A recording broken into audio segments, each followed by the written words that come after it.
యేసుక్రీస్తు నామములో కృతజ్ఞతాస్తుతులు తెలియజేసుకుంటున్నాను. నివేదికలున్న సేవకులకి, స్థానిక సంఘ కాపురులకి ప్రత్యేకంగా తెలియజేస్తున్నాను. మరొకరు దేవుని యొక్క సహాయం చేస్తూ చిన్న ప్రార్థన చేద్దాం. అందరూ తరలించడం. సర్వనదులైన మా దేవ, దయగల తండ్రి, కృపగల మా ప్రభువా, ఈ రాత్రి కాల సమయమందు చక్కటి వాతావరణాన్ని మీరు మాకు అనుగ్రహించి ఇప్పటి వరకు కీర్తనలలోనూ, ఆరాధనలోనూ, వాక్య పఠనంలో మీరే మహిమ పొందుకున్నారని నమ్ముచున్నాము.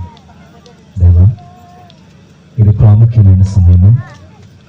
మా ఆత్మలకు, మా కుటుంబాలకు, మా యవ్వన బ్రతుకులకు తండ్రి దేవా, మీరిచ్చిన సమయం.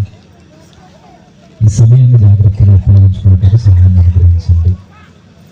మాట్లాడుతున్న పూర్తిగా మరుగు చేసి ప్రభావ, మీరే మా అందరితో నేరుగా స్పష్టంగా మాట్లాడుతూ మా బ్రతుకుల్లో మీకు నచ్చిన ప్రతి విధమైన చీకటి సంబంధమైన హేయ క్రియలను ఖండిస్తారని ఆశపడుచు దేవా, మీ చిత్తాన్ని బట్టి తండ్రి జరుగుతున్న ఈ 3 రోజు కూడికలు తండ్రి అనేక మందికి దీవెనకరంగా నడిపిస్తారని కోరుచు క్రీస్తు నామమున ప్రార్థన సమర్పిస్తున్నాము తండ్రి. దేవుని పిల్లలు మీ అందరికీ క్రీస్తు నామమున శుభములు. ఇక ఆలోచించకుండా త్వరగా కొన్ని విషయం మనం ఉందాం. సౌండ్ మీకు వినట్లేదు, నాకు బాగానే ఉంది. ఇక్కడ ఇలాగే ఉంచండి అన్న, బయట ఉంచండి సార్, నాకు బాగుంది. ఓకే, ఇక్కడైతే ఇలా ఉంచండి అన్న, బయటే సెట్ చేయండి. ఇది బాగుంది. సరే, ఆలస్యం చేయద్దు, ఎవరు అటు ఇటు తిరగద్దు, త్వరగా ఇక్కడ మార్చుద్దాం. కొన్ని విషయాలు మనం ధ్యానిద్దాం. బైబిల్లో చాలా మంది భక్తులు ఉన్నారు. సౌండ్ పెట్టండి, మార్చొద్దు, ఇందులో మంచిది.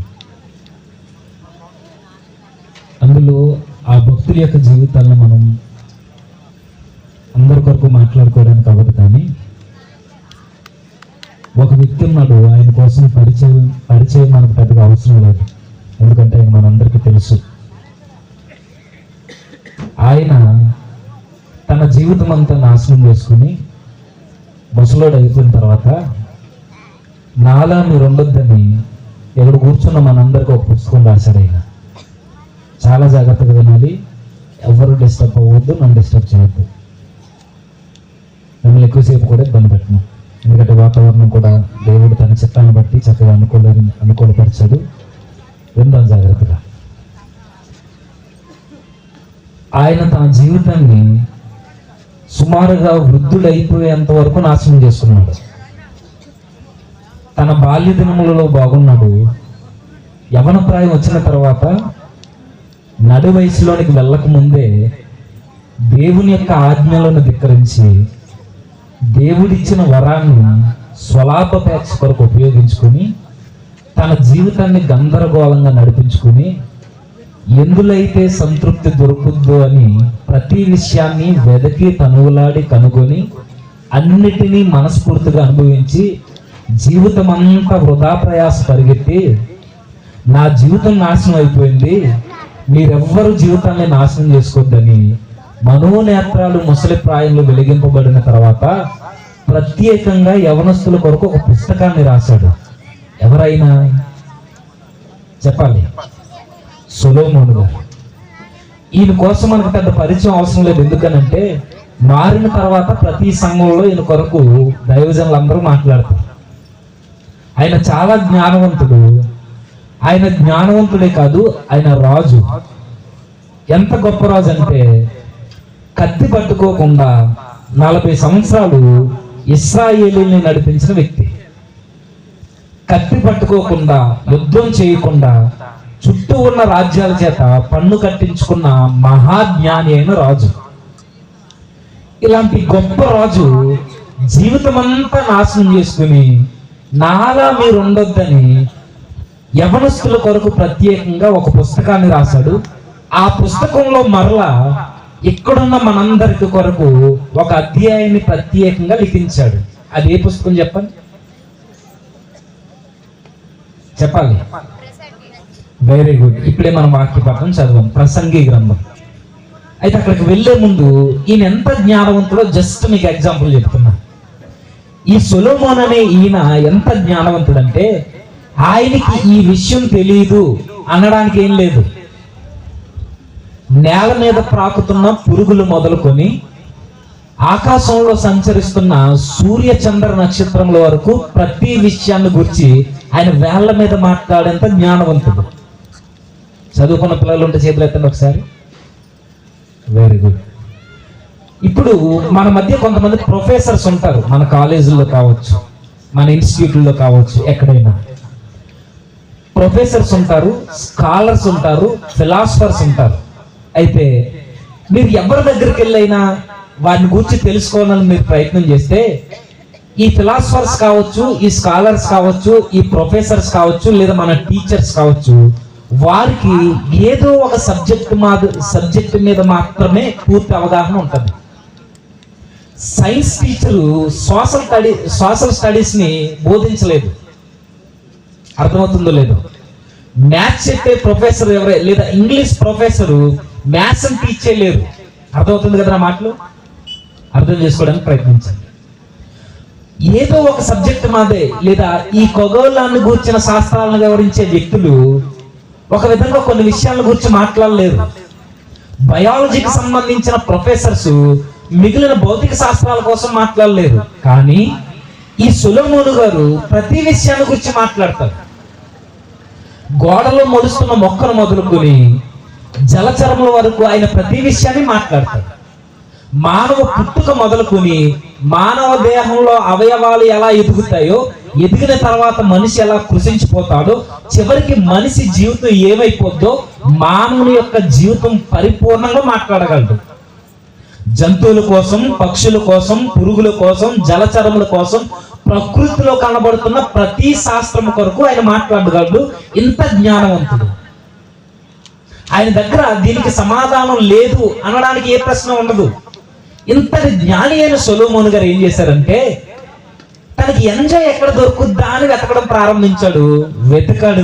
వెతికాడు, అన్నిటినీ ఎంజాయ్ చేశాడు. చేసిన తర్వాత అన్నాడు, సూర్యుని క్రింద మనిషికి సంతృప్తినిచ్చేది ఏది లేదు. సూర్యుని క్రింద మనిషి పడే ప్రయాస అంతా వేస్ట్ అన్నాడని, వ్యర్థం అన్నాడు ఆయన. ఇప్పుడు అతను వ్యర్థం అనే ఆ స్టేట్మెంట్ ఎప్పుడు ఇచ్చాడు అని అంటే తన జీవితాన్ని వ్యర్థం చేసుకున్న తర్వాత. అర్థమవుతున్నాయి కదా? తన జీవితం అంతా నాశనమైన తర్వాత సొలొమోను గారు అన్నారు, నాలా మీరు ఉండొద్దురా, మీరు మీ జీవితాన్ని చాలా చక్కగా కట్టుకోవాలి. అలా కట్టుకోవాలంటే ప్రతి వ్యక్తి తప్పనిసరిగా ఒక పని చేయాలని ఆయన చెబుతున్నాడు. ఆయన ఏం చెబుతున్నాడో యవనస్తుల కొరకు ప్రత్యేకంగా లిఖించిన ప్రసంగి గ్రంథంలో మనందరి కొరకు, ఇక్కడున్న మనందరి కొరకు, మిగతా వాళ్ళని పక్కన పెడదాం, ఇక్కడున్న మనందరి కొరకు ప్రత్యేకంగా ఒక అధ్యాయం రాశాడు. అది 12వ అధ్యాయం. ఏం చెబుతున్నాడు ఆయన? ఏం చెబుతున్నాడు అంటే ఈయన చాలా జ్ఞానవంతుడు కదా, పైగా రాజు, ఎన్నో సామెతలు రాశాడు. ఒక విధంగా చెప్పాలంటే ఈ రోజున్న కవీశ్వర్ల కన్నా, ఈ రోజున్న కవిభావ వ్యక్తీకరణ కలిగిన కొంతమంది రచయితల కన్నా ఈయన చాలా చక్కగా రాస్తాడు. ఈయన కేవలము సామెతలే కాదు, కీర్తనలు కూడా రాశాడు. కీర్తనలే కాదు, కవిత్వాలు కూడా రచించాడు. ఆ కవిత్వాలలో ఒక కవిత్వం మన జీవితాలను గురించిన కవిత్వం ఇది. అందుకే ఇది చదువుతున్నప్పుడు కొన్ని మాటలు మనకు అర్థం కావు. నిజానికి ఈ బైబిల్ మన బైబిలే. ఏ బైబిల్ ఇది చెప్పండి? తెలుగు బైబిల్. తెలుగేనా? సరే, తెలుగు బైబిల్ అయినా కొన్ని మాటలు మనకు వెంటనే అర్థం కావు. ఎందుకు? ఈ తెలుగును మనం మాట్లాడడం ఎప్పుడో మానేసాం కాబట్టి. ఈ రోజు మనం మాట్లాడే తెలుగుకి తెగులు వచ్చింది కొంచెం. అంటే మనం వాడుక భాష మాట్లాడతాం కాబట్టి కొన్ని పదాలు ఏరియాను బట్టి మారిపోతాయి. అవును కదా? ఇందాక వర్షం పోయిన తర్వాత నా దగ్గరకు తమ్ముడు వచ్చాడు. తమ్ముడు వచ్చి ఎలా ఉందో వాతావరణం అంటే చుక్కలు మొలిసే అంటున్నాడు. నాకు అర్థం కాలేదు, చుక్కలు మొలవడం అనుకున్నాను నేను. అదే స్టార్స్ వచ్చాయి, కనబడుతున్నాయి అనే, అదే ఇక్కడ ఆ భాషను వాడతారు. నిజానికి ఇప్పుడు నేను మాట్లాడే భాష అర్థమవుతుంది కదా? అర్థమవుతుంది కదా? Very good. అంటే కొన్ని ఏరియాని బట్టి యాస మారుద్ది. మా ఈస్ట్ గోదావరి లాంగ్వేజ్ అందరికి అర్థం కాదు, మమ్మల్ని కూడా ఎకరేస్తారు కొంచెం, మీ గోదావరి భాష అన్నట్టుగా. అది ఇంకా ముందుకి శ్రీకాకుళం పోతే వాళ్ళదొక భాషా శైలి, అందరూ తెలుగే. అయితే భాషను బట్టి, ప్రాంతాన్ని బట్టి భాషలో యాస ఎలా అయితే మారుతుందో, కాలాన్ని బట్టి కూడా కొన్ని పదాలు ఒక విధంగా మనం మర్చిపోతాం, మనకు తెలియదు. అందుకే ఈ బైబిల్ చదువుతున్నప్పుడు కొన్ని పదాలు అర్థం కాదు. ఎందుకనంటే ఇందులో కొంచెం గ్రాంధిక పరమైన పదాలు ఉంటాయి. ఇప్పుడు గ్రాంధిక పరమైన పదాలు కలిస్తేనే మనకి కొన్ని పదాలు అర్థం కాకపోతే, బెస్ట్ ఎగ్జాంపుల్ చెప్తుంది చూడండి. అజితేంద్రియులు అనే పదం బైబిల్లో ఉంది.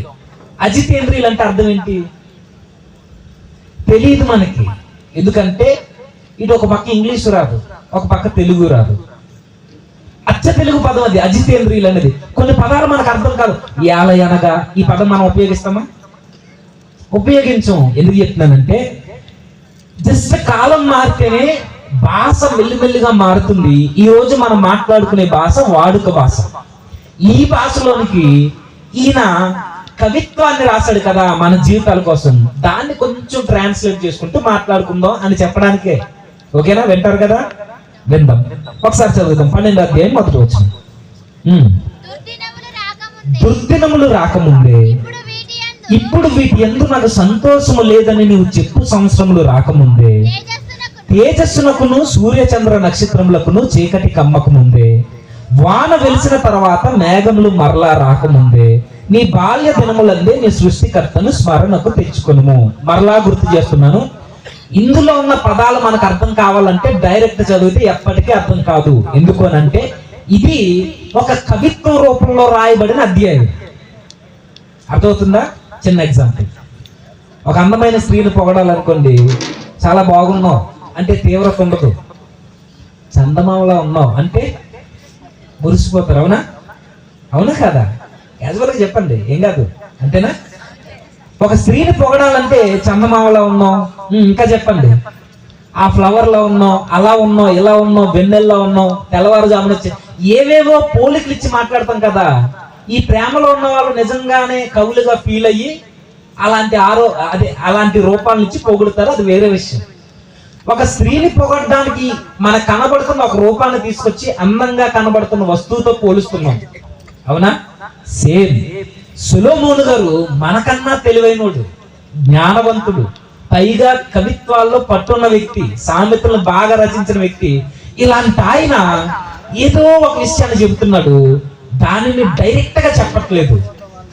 మన జీవితంలో జరుగుతున్న ఎగ్జాంపుల్స్ ని తీసుకుని కవిభావ వ్యక్తీకరణలో ఆయన ఒక విషయాన్ని మనతో చెప్పాలనుకున్నాడు. అదేంటంటే ఆయన చెబుతున్నాడు, అసలు మనిషి జీవితం ఎలా ఉంటుందో చెప్పాలనుకుంటున్నాడు ఆయన. ఎలా ఉంటుందట? మనిషి జీవితం బాల్యంతో మొదలయ్యి వృద్ధాప్యంతో ముగిసిపోద్ది. అవును కదా? అవును. అలానే స్టార్ట్ చేస్తున్నాడు. దుర్దినములు రాకముందే. ఇప్పుడు అడుగుతున్నాను, దుర్దినములు అంటే అర్థం ఏంటి? చెడ్డ దినములు. ఇంకా దుర్దినములు అంటే అర్థం ఏంటి? శ్రమకాలం. దుర్దినములు అంటే అర్థం ఏంటి? ఈ టెక్స్ట్ లో వృద్ధాప్య ఛాయలు. సొలొమోను గారు వృద్ధుడు అయిపోయిన తర్వాత మనిషి ఏమైపోతాడో చివరికి చెబుతున్నాడు ఆయన. ఏం చెప్తున్నాడంటే, మనం ఎంత కాదనుకున్నా, ఎంత మంచి హెల్దీ ఫుడ్ తిన్నా, ఉదయాన్నే లేచి మన ఏరియాలు, ఈ కర్నూలు, ఈ ప్రాంతాల్లో ఉదయం మనం డైలీ తినే వాటిలో కొన్ని జొన్న రొట్టెలు ఉంటాయి, చాలా బలమైన ఫుడ్. ఇంకా రాగి సంగటి, ఇంకా దాంట్లో కాంబినేషన్ కోడి. అవునా? ఇటు సైడ్ బాగా తింటారు. ఇది చాలా బలమైన ఫుడ్. కారం కూడా చాలా బాగా తింటారు, చాలా హెల్దీ. అయితే మనం ఎంత హెల్దీ ఫుడ్ తిన్నా, ఎన్ని డ్రై ఫ్రూట్స్ తిన్నా, ఎంత రన్నింగ్ చేసినా, ఎంత జిమ్ చేసినా, కోట్లు సంపాదించి మేళ్ళ మిద్దులు కట్టేసి కారులో తిరిగినా, ఏసీల్లో మనం పడుకున్నా, మనం ఎంత వద్దనుకున్నా మన వెనువెంటే పరిగెట్టుకుని వచ్చి మనం పలకరించేది ఏంటి? మరణానికి ముందు వృద్ధాప్యం.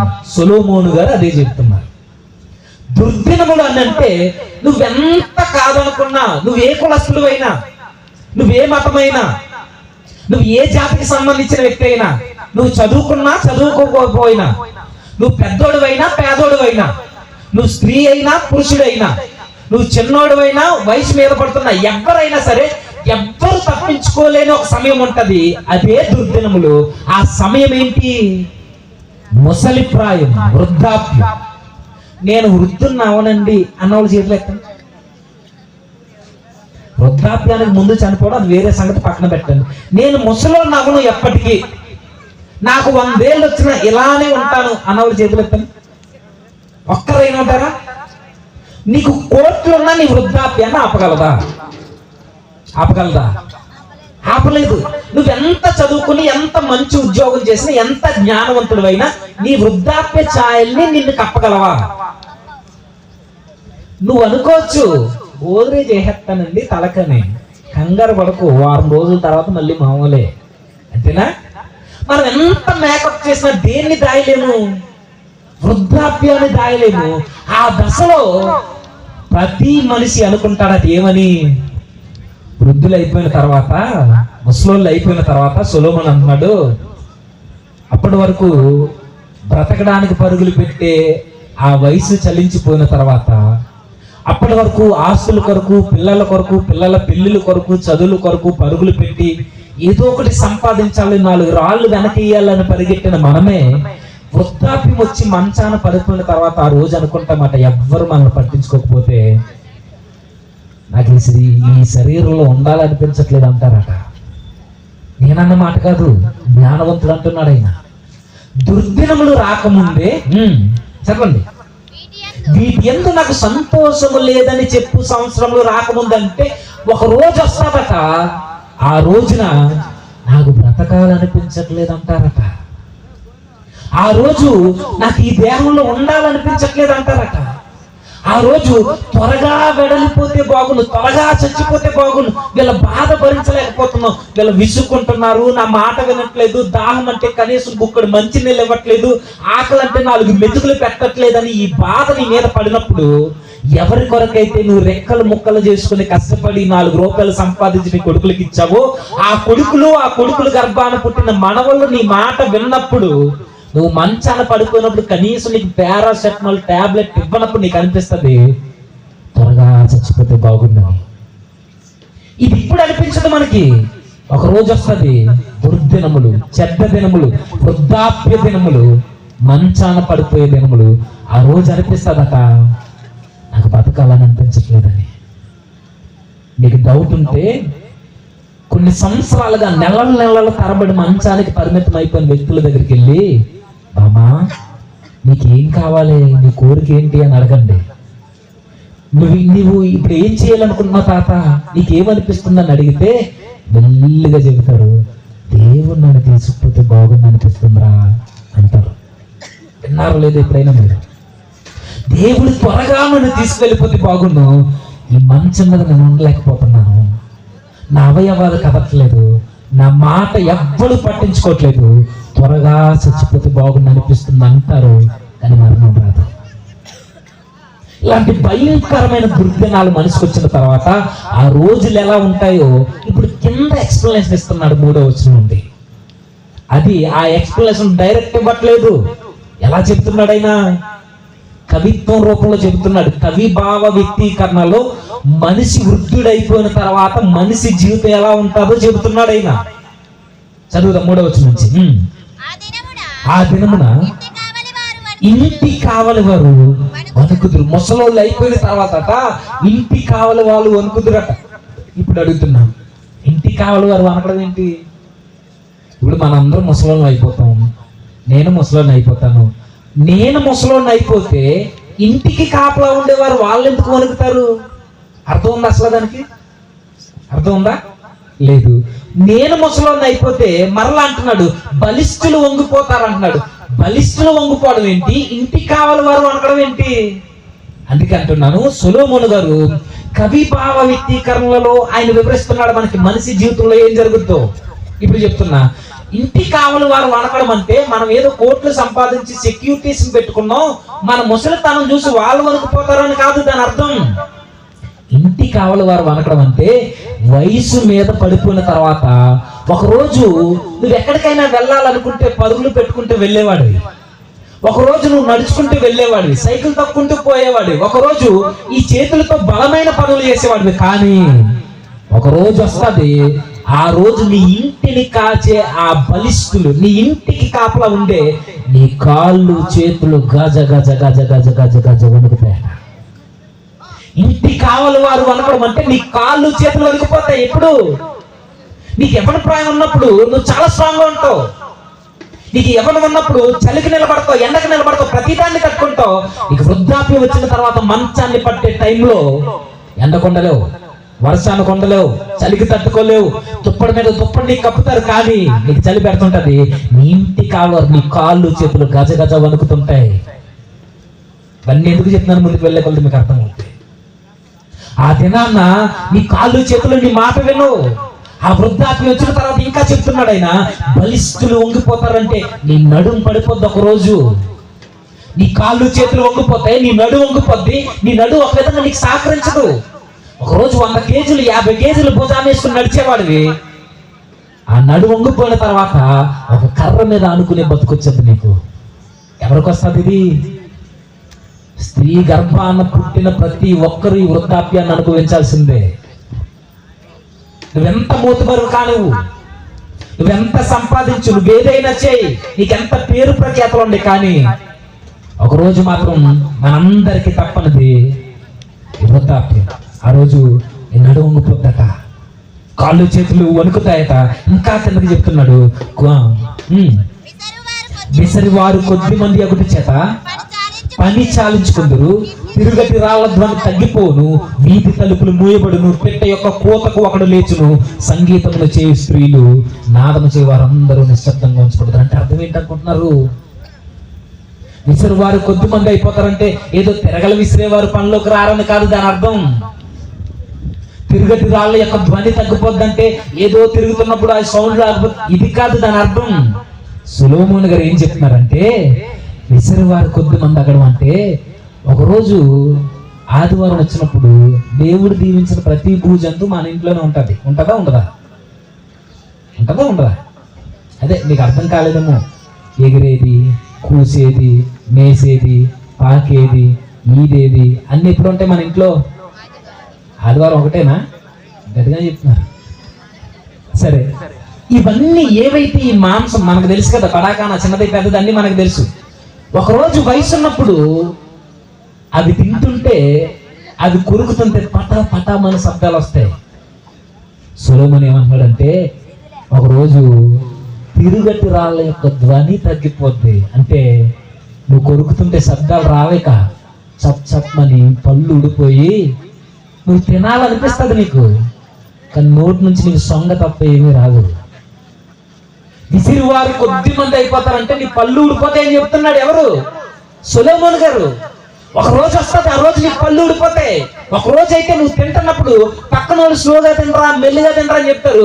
పెద్ద పెద్ద కొట్టించుకుని వచ్చి మళ్ళీ కింద గుత్తి మరీ తింటుంటావు. కానీ ఒక రోజుకి నీకు తినాలని ఉంటది, కానీ నీ పనోళ్ళు నీ పళ్ళు సహకరించు. నీకు ఆ రోజు నీకు తినాలని ఉంటది, కానీ తినలేవు నువ్వు. ఎందుకంటే నీ పళ్ళు ఊడిపోతే, ఒకవేళ బలవంతంగా కొరుకుదామని అనుకుంటే వాటితో పాటు నీ పళ్ళు కూడా బయటకు వచ్చేస్తాయి.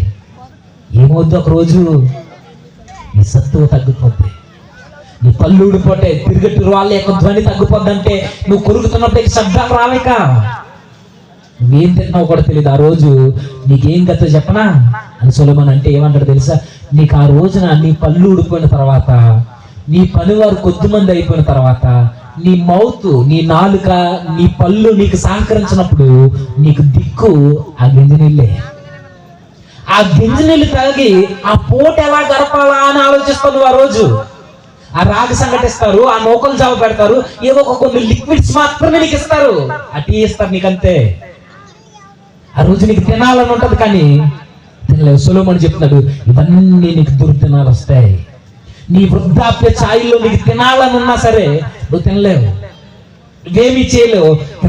పెట్టె యొక్క కోతకు ఒక లేచినంటే, ఇక నేను లేచి చేయట్లేదు, పెట్టె యొక్క కోతకు ఒక లెగడం అంటే నీకు సరైన నిద్ర ఉండదు, మానసిక ప్రశాంతత ఉండదు. అందుకే చూడండి, ముసలోళ్ళు సరిగా నిద్రపోరు, చిన్న శబ్దాలకు ఉలిక్కుపడి లేస్తుంటారు. అప్పుడప్పుడు నిద్ర పట్టక అలా బయట మెల్లిగా కర్రతో అలా తిరుగుతూ ఉంటారు చీకట్లో. మనం అక్కడ వాళ్ళని చూసి మనం కంగారు అయిపోయి భూతమో దైవాన్ని మనం అనుకుంటాం. కారణం ఏంటి? నిద్ర పట్టదు వాళ్ళకి. ఒకరోజు పనికి వెళ్ళొచ్చి 7 గంటలకు 6 బయట మంచం వేసుకుని పడుకుంటే వెంటనే నిద్రపోయేవాళ్ళు, మళ్ళీ తెల్లవారుజాము లేచి పనికి పోయేవాళ్ళు. ఈ రోజు 12 అయినా 1 గంట అయినా 2 అయినా నిద్ర కోసం అలా ఆకాశాన్ని చూస్తూ ఎవ్వడు పట్టించుకోక బిక్కుమంటూ నిద్ర రాక అలా మానసిక ప్రశాంతత లేకుంటాం. చిన్న సౌండ్ వస్తే ఊరేస్తాం. వెంటనే కదా చెప్తున్నాడు, సంగీతము యొక్క స్త్రీల యొక్క ధ్వని తగ్గిపోద్ది. వాళ్ళేదో వాయిస్తే తగ్గిపోతాను కాదు, ఒకరోజు నీ చెవులు వినబడవు. ఒకరోజు ఆ పక్కింటి వాళ్ళు మెల్లుగా మాట్లాడుకుంటే నీ చెవి పెట్టి వింటావు. నా కోసమే నేసింది అని వినపడద్దు నీకు. నా కోసమే మాట్లాడుకుంటున్నారు వాళ్ళని. అలా చెవి దగ్గర గోడకు చెవులు ఉంటాయి అంటారు. గోడకు చెవులు ఉండవు, గోడ పక్కన ఉన్న మనకుంటే ఆ చెవులు పాము చెవులతో కూడా పోలుస్తారు. నిజానికి పాముకు చెవులు ఉండవు, అది తర్వాత విషయం. ఒకరోజు చిన్న శబ్దాన్ని నువ్వు పసిగడతావు, ఒకరోజు నీకేం వినపడవు. మీరు ముసలాళ్ళ దగ్గరికి వెళ్ళి మనం మాట్లాడుతున్నప్పుడు గట్టిగా చెప్పే అని అంటుంటారు. అన్నారా? గట్టిగా మాట్లాడు. ఎందుకు? వినబడదు వాళ్ళకి. సర్లే, నువ్వు మాట్లాడితే వినబడదు, వాళ్ళు మాట్లాడితే మనకేమైనా స్పష్టత ఉంటుంది అంటే ఏముండదు. ముఖం మీద ముఖం పెట్టి మాట్లాడుతున్నప్పుడు ఆ సొల్లు వచ్చి మీద పడుతుంటది. నిజమిది.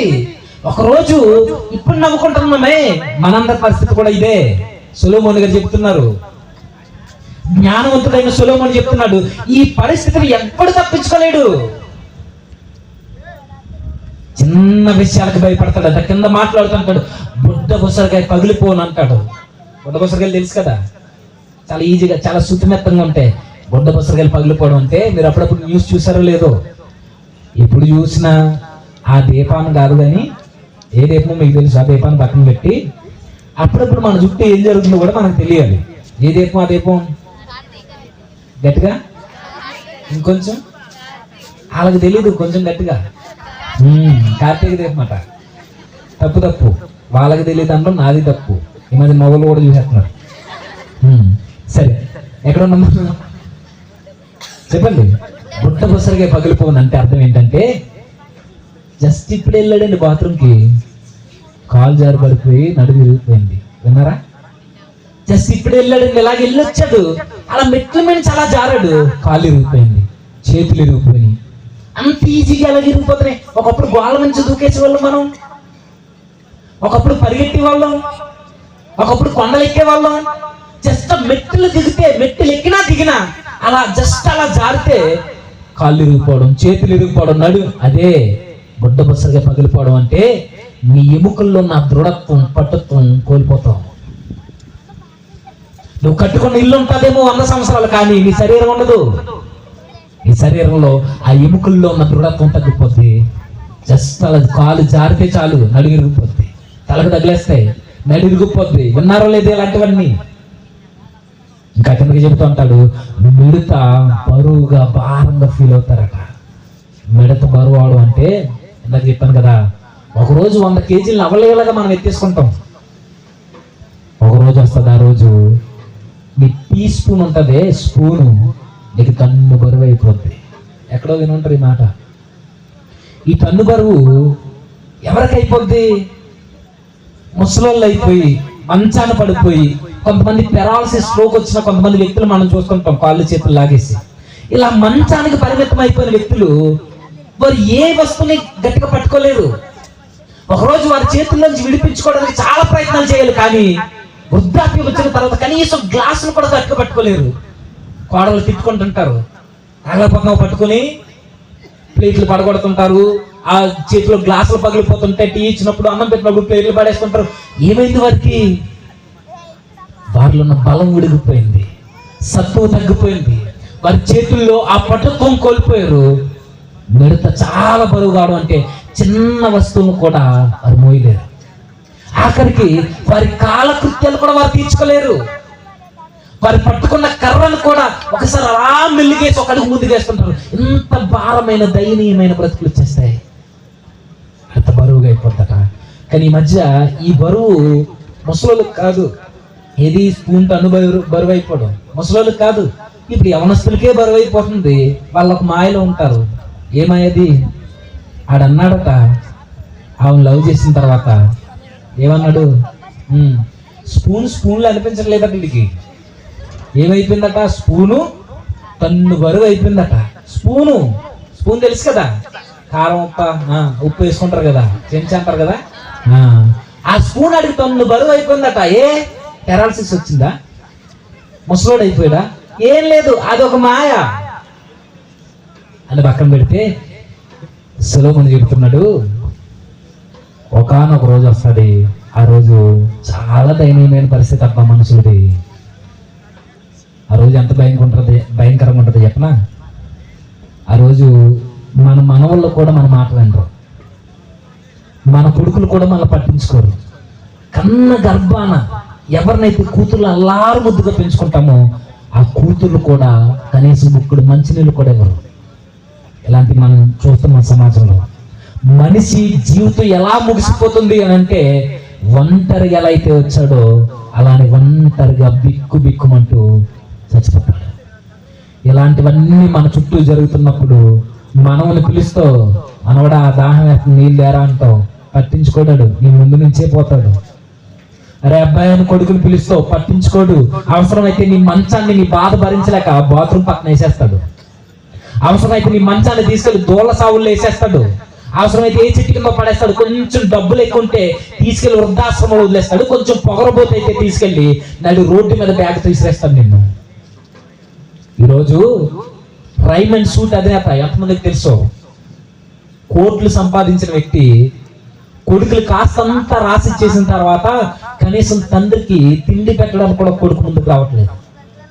కోట్లు సంపాదించాడు రైమండ్, ఇప్పటికీ తన బ్రాండ్ అదే. అందులో ఒకటి కొనాలంటే 1000 ఖర్చు పెట్టాలి, ఒక డ్రెస్ కొనాలంటే.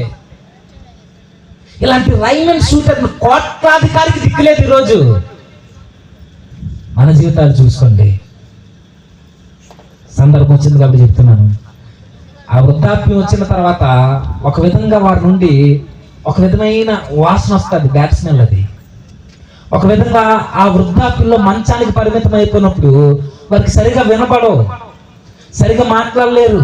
ఆ టైంలో వారు అడిగిన దాన్ని 10 సార్లు అడుగుతుంటారు. వారు కోరుకున్నదే. ఒక విధంగా వారికి మానసికపరమైన ఒత్తిడి చాలా ఉంటుంది ఆ వయసులో. అందుకే చిరాకు పడుతుంటారు, విసుక్కుంటుంటారు, అది నచ్చలేదంటారు, అదే కావాలని చిన్నపిల్లల మారం చేస్తారు. ఇవన్నీ అర్థం చేసుకోక కొంతమంది కొడుకులు, కోడళ్ళు, కూతుర్లు వారిని విసుక్కుంటూ మంచాల మీద నుంచి కిందకి లాగి కొడుతున్న కోడళ్ళు ఉన్నారు. ఈరోజు మంచానికి పరిమితం అయిపోయిన తండ్రుల్ని ఈరోజు కిందకి లాగి కొడుతున్న కూతుర్లు, కొడుకులు ఉన్నారు సమాజంలో. ఈరోజు మనవల చేత తిట్టిస్తున్న కొడుకులు ఉన్నారు.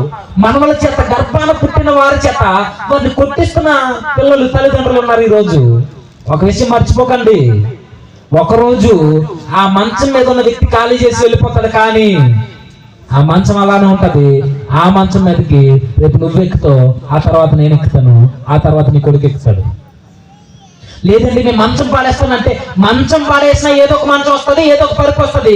కామన్ గా మరలా మంచం ఎక్కేది ఎవరు చెప్పండి? మనమే. వారు వెళ్ళిపోయిన తర్వాత వెంటనే మనమే. అందుకే ఎందుకు చెప్తున్నానంటే, పెద్దల్ని గౌరవించడం చిన్నప్పుడే మీ బిడ్డలకు నేర్పించలేదు అనుకోండి, మరలా మీ ఇంట్లో ఉన్న పెద్దల్ని, మీ తాతల్ని, అమ్మమ్మల్ని, నానమ్మల్ని వాళ్ళని గౌరవించడం, చిన్ని అవసరాలు పిల్లల చేత చేయించడం వారికి నేర్పించకపోతే రేపు పొద్దున్న వాళ్ళు పెద్దవాళ్ళు అవుతారు. నువ్వు ముసలి వారు అవుతావు, నువ్వు మంచం ఎక్కుతావు. రేపు పొద్దున పెద్దోళ్ళు అయిన తర్వాత వారికి కూడా కొడుకులు పుడతారు, కూతుర్లు పుడతారు. కాలం ఎలా సాగుతున్నప్పుడు మంచం మీదకి ఎక్కిన తర్వాత మీ నాన్న, మీ అమ్మ, మీ మావయ్య, మీ తాతయ్య, మీ నాన్నగారు ఏదైతే మంచినీళ్ళరా అని అడిగారో అదే గావుకేక నువ్వు పెడతావు. ఎవ్వడు పట్టించుకోడు. ఆ రోజు నువ్వు సంపాదిస్తావు, చదివిస్తావు, ఉద్యోగాల కోసం ప్రాకులది పొట్ట కట్టుకుని 10,000 దాచి వరకు మంచి ఉద్యోగం కోసం డబ్బులు కడతావు, చదివిస్తావు, బస్ ఫీజులు కడతావు, పిల్లలకు మంచి పెళ్ళిళ్ళు చేస్తావు కట్నాలు ఇచ్చి. కానీ ఒకరోజు నిన్ను పట్టించుకోరు. ఎందుకు పట్టించుకోరు? ముందు నువ్వు పట్టించుకోలేదు కాబట్టి నీ తల్లిదండ్రుల్ని. ముందు మీ పెద్దవారిని ఎలా గౌరవించాలో నీ పిల్లలకు నేర్పించలేదు కాబట్టి నువ్వే గౌరవించినప్పుడు నిన్నెట్లా గౌరవిస్తారని అనుకుంటున్నావు? నువ్వే గొప్ప నీళ్ళు ఇవ్వలేనప్పుడు నీ మాట రేపు పొద్దున నా బంగారం, నా కొడుకులు అనుకుంటాం కదా మా బంగారాలని, నీ బంగారం రేపు పొద్దున ఎదుగుతాడు. నిన్ను చూసి ఎదిగిన వాడు నీలానే తయారవుతాడు, కానీ వాడికి ఎట్లా విలువలు వస్తాయి? రావు. కాబట్టి మనం చేయాల్సింది వారికి చిన్నప్పటి నుండే పెద్దల్ని ఎలా గౌరవించాలో నేర్పించాలి. పెద్ద స్టడీస్ ఇవి నేర్పించు.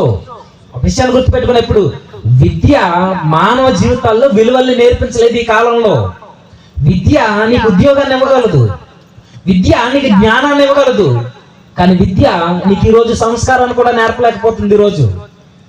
కాబట్టి తల్లిదండ్రులుగా మీరు బాధ్యత తీసుకోవాలి. సొలొమోను అంటాడు, అందరూ ముసలోళ్ళు అయిపోతారు, అందరూ మంచాన పడేస్తారు, ఆ రోజు నువ్వేమీ చేసుకోలేవు, నీ చెవులు వినపడవు, నీ మాట స్పష్టత కోల్పోతావు, నీ ఎముకల్లో పటుత్వం కోల్పోతావు, నీ చేతులు నీకు సహకరించు, నీ నడుము వంగిపోద్ది, నీవన్నీ విధాలా కృంగిపోతావు, కృషించిపోతావు, నలిగిపోతావు, బిక్కుమంటూ ఆ రోజు అనుకుంటావు, నువ్వు నాకు ఈ దేహంలో ఉండాలనిపించట్లేదబ్బా, దేవుడు నన్ను త్వరగా తీసుకెళ్ళిపోతే బాగుందని. అదే సొలొమోను అన్నాడు, దుర్దినములు రాకముందే వీటి యందు నాకు సంతోషం లేదని చెప్పు సంవత్సరములు రాకముందే. అంటే ఈ సంవత్సరాలు అందరి జీవితంలో వస్తే ఆ రోజు చచ్చిపోదాం అనుకుంటా, కానీ చావు రాదు. కానీ చావు వచ్చే ముందు మాత్రం చాలా భయపడుతూ బిక్కుమంటూ కళ్ళు పేలేసి పళ్ళు కొరుక్కుంటూ ఒంటరిగా చచ్చిపోతావు చీకట్లో. ఆ రోజు ఏమవుతుందో తెలుసా? కిందకి చెప్తుంటాడు ఆయన, మీరు ఇంటికి వెళ్ళి చదవండి.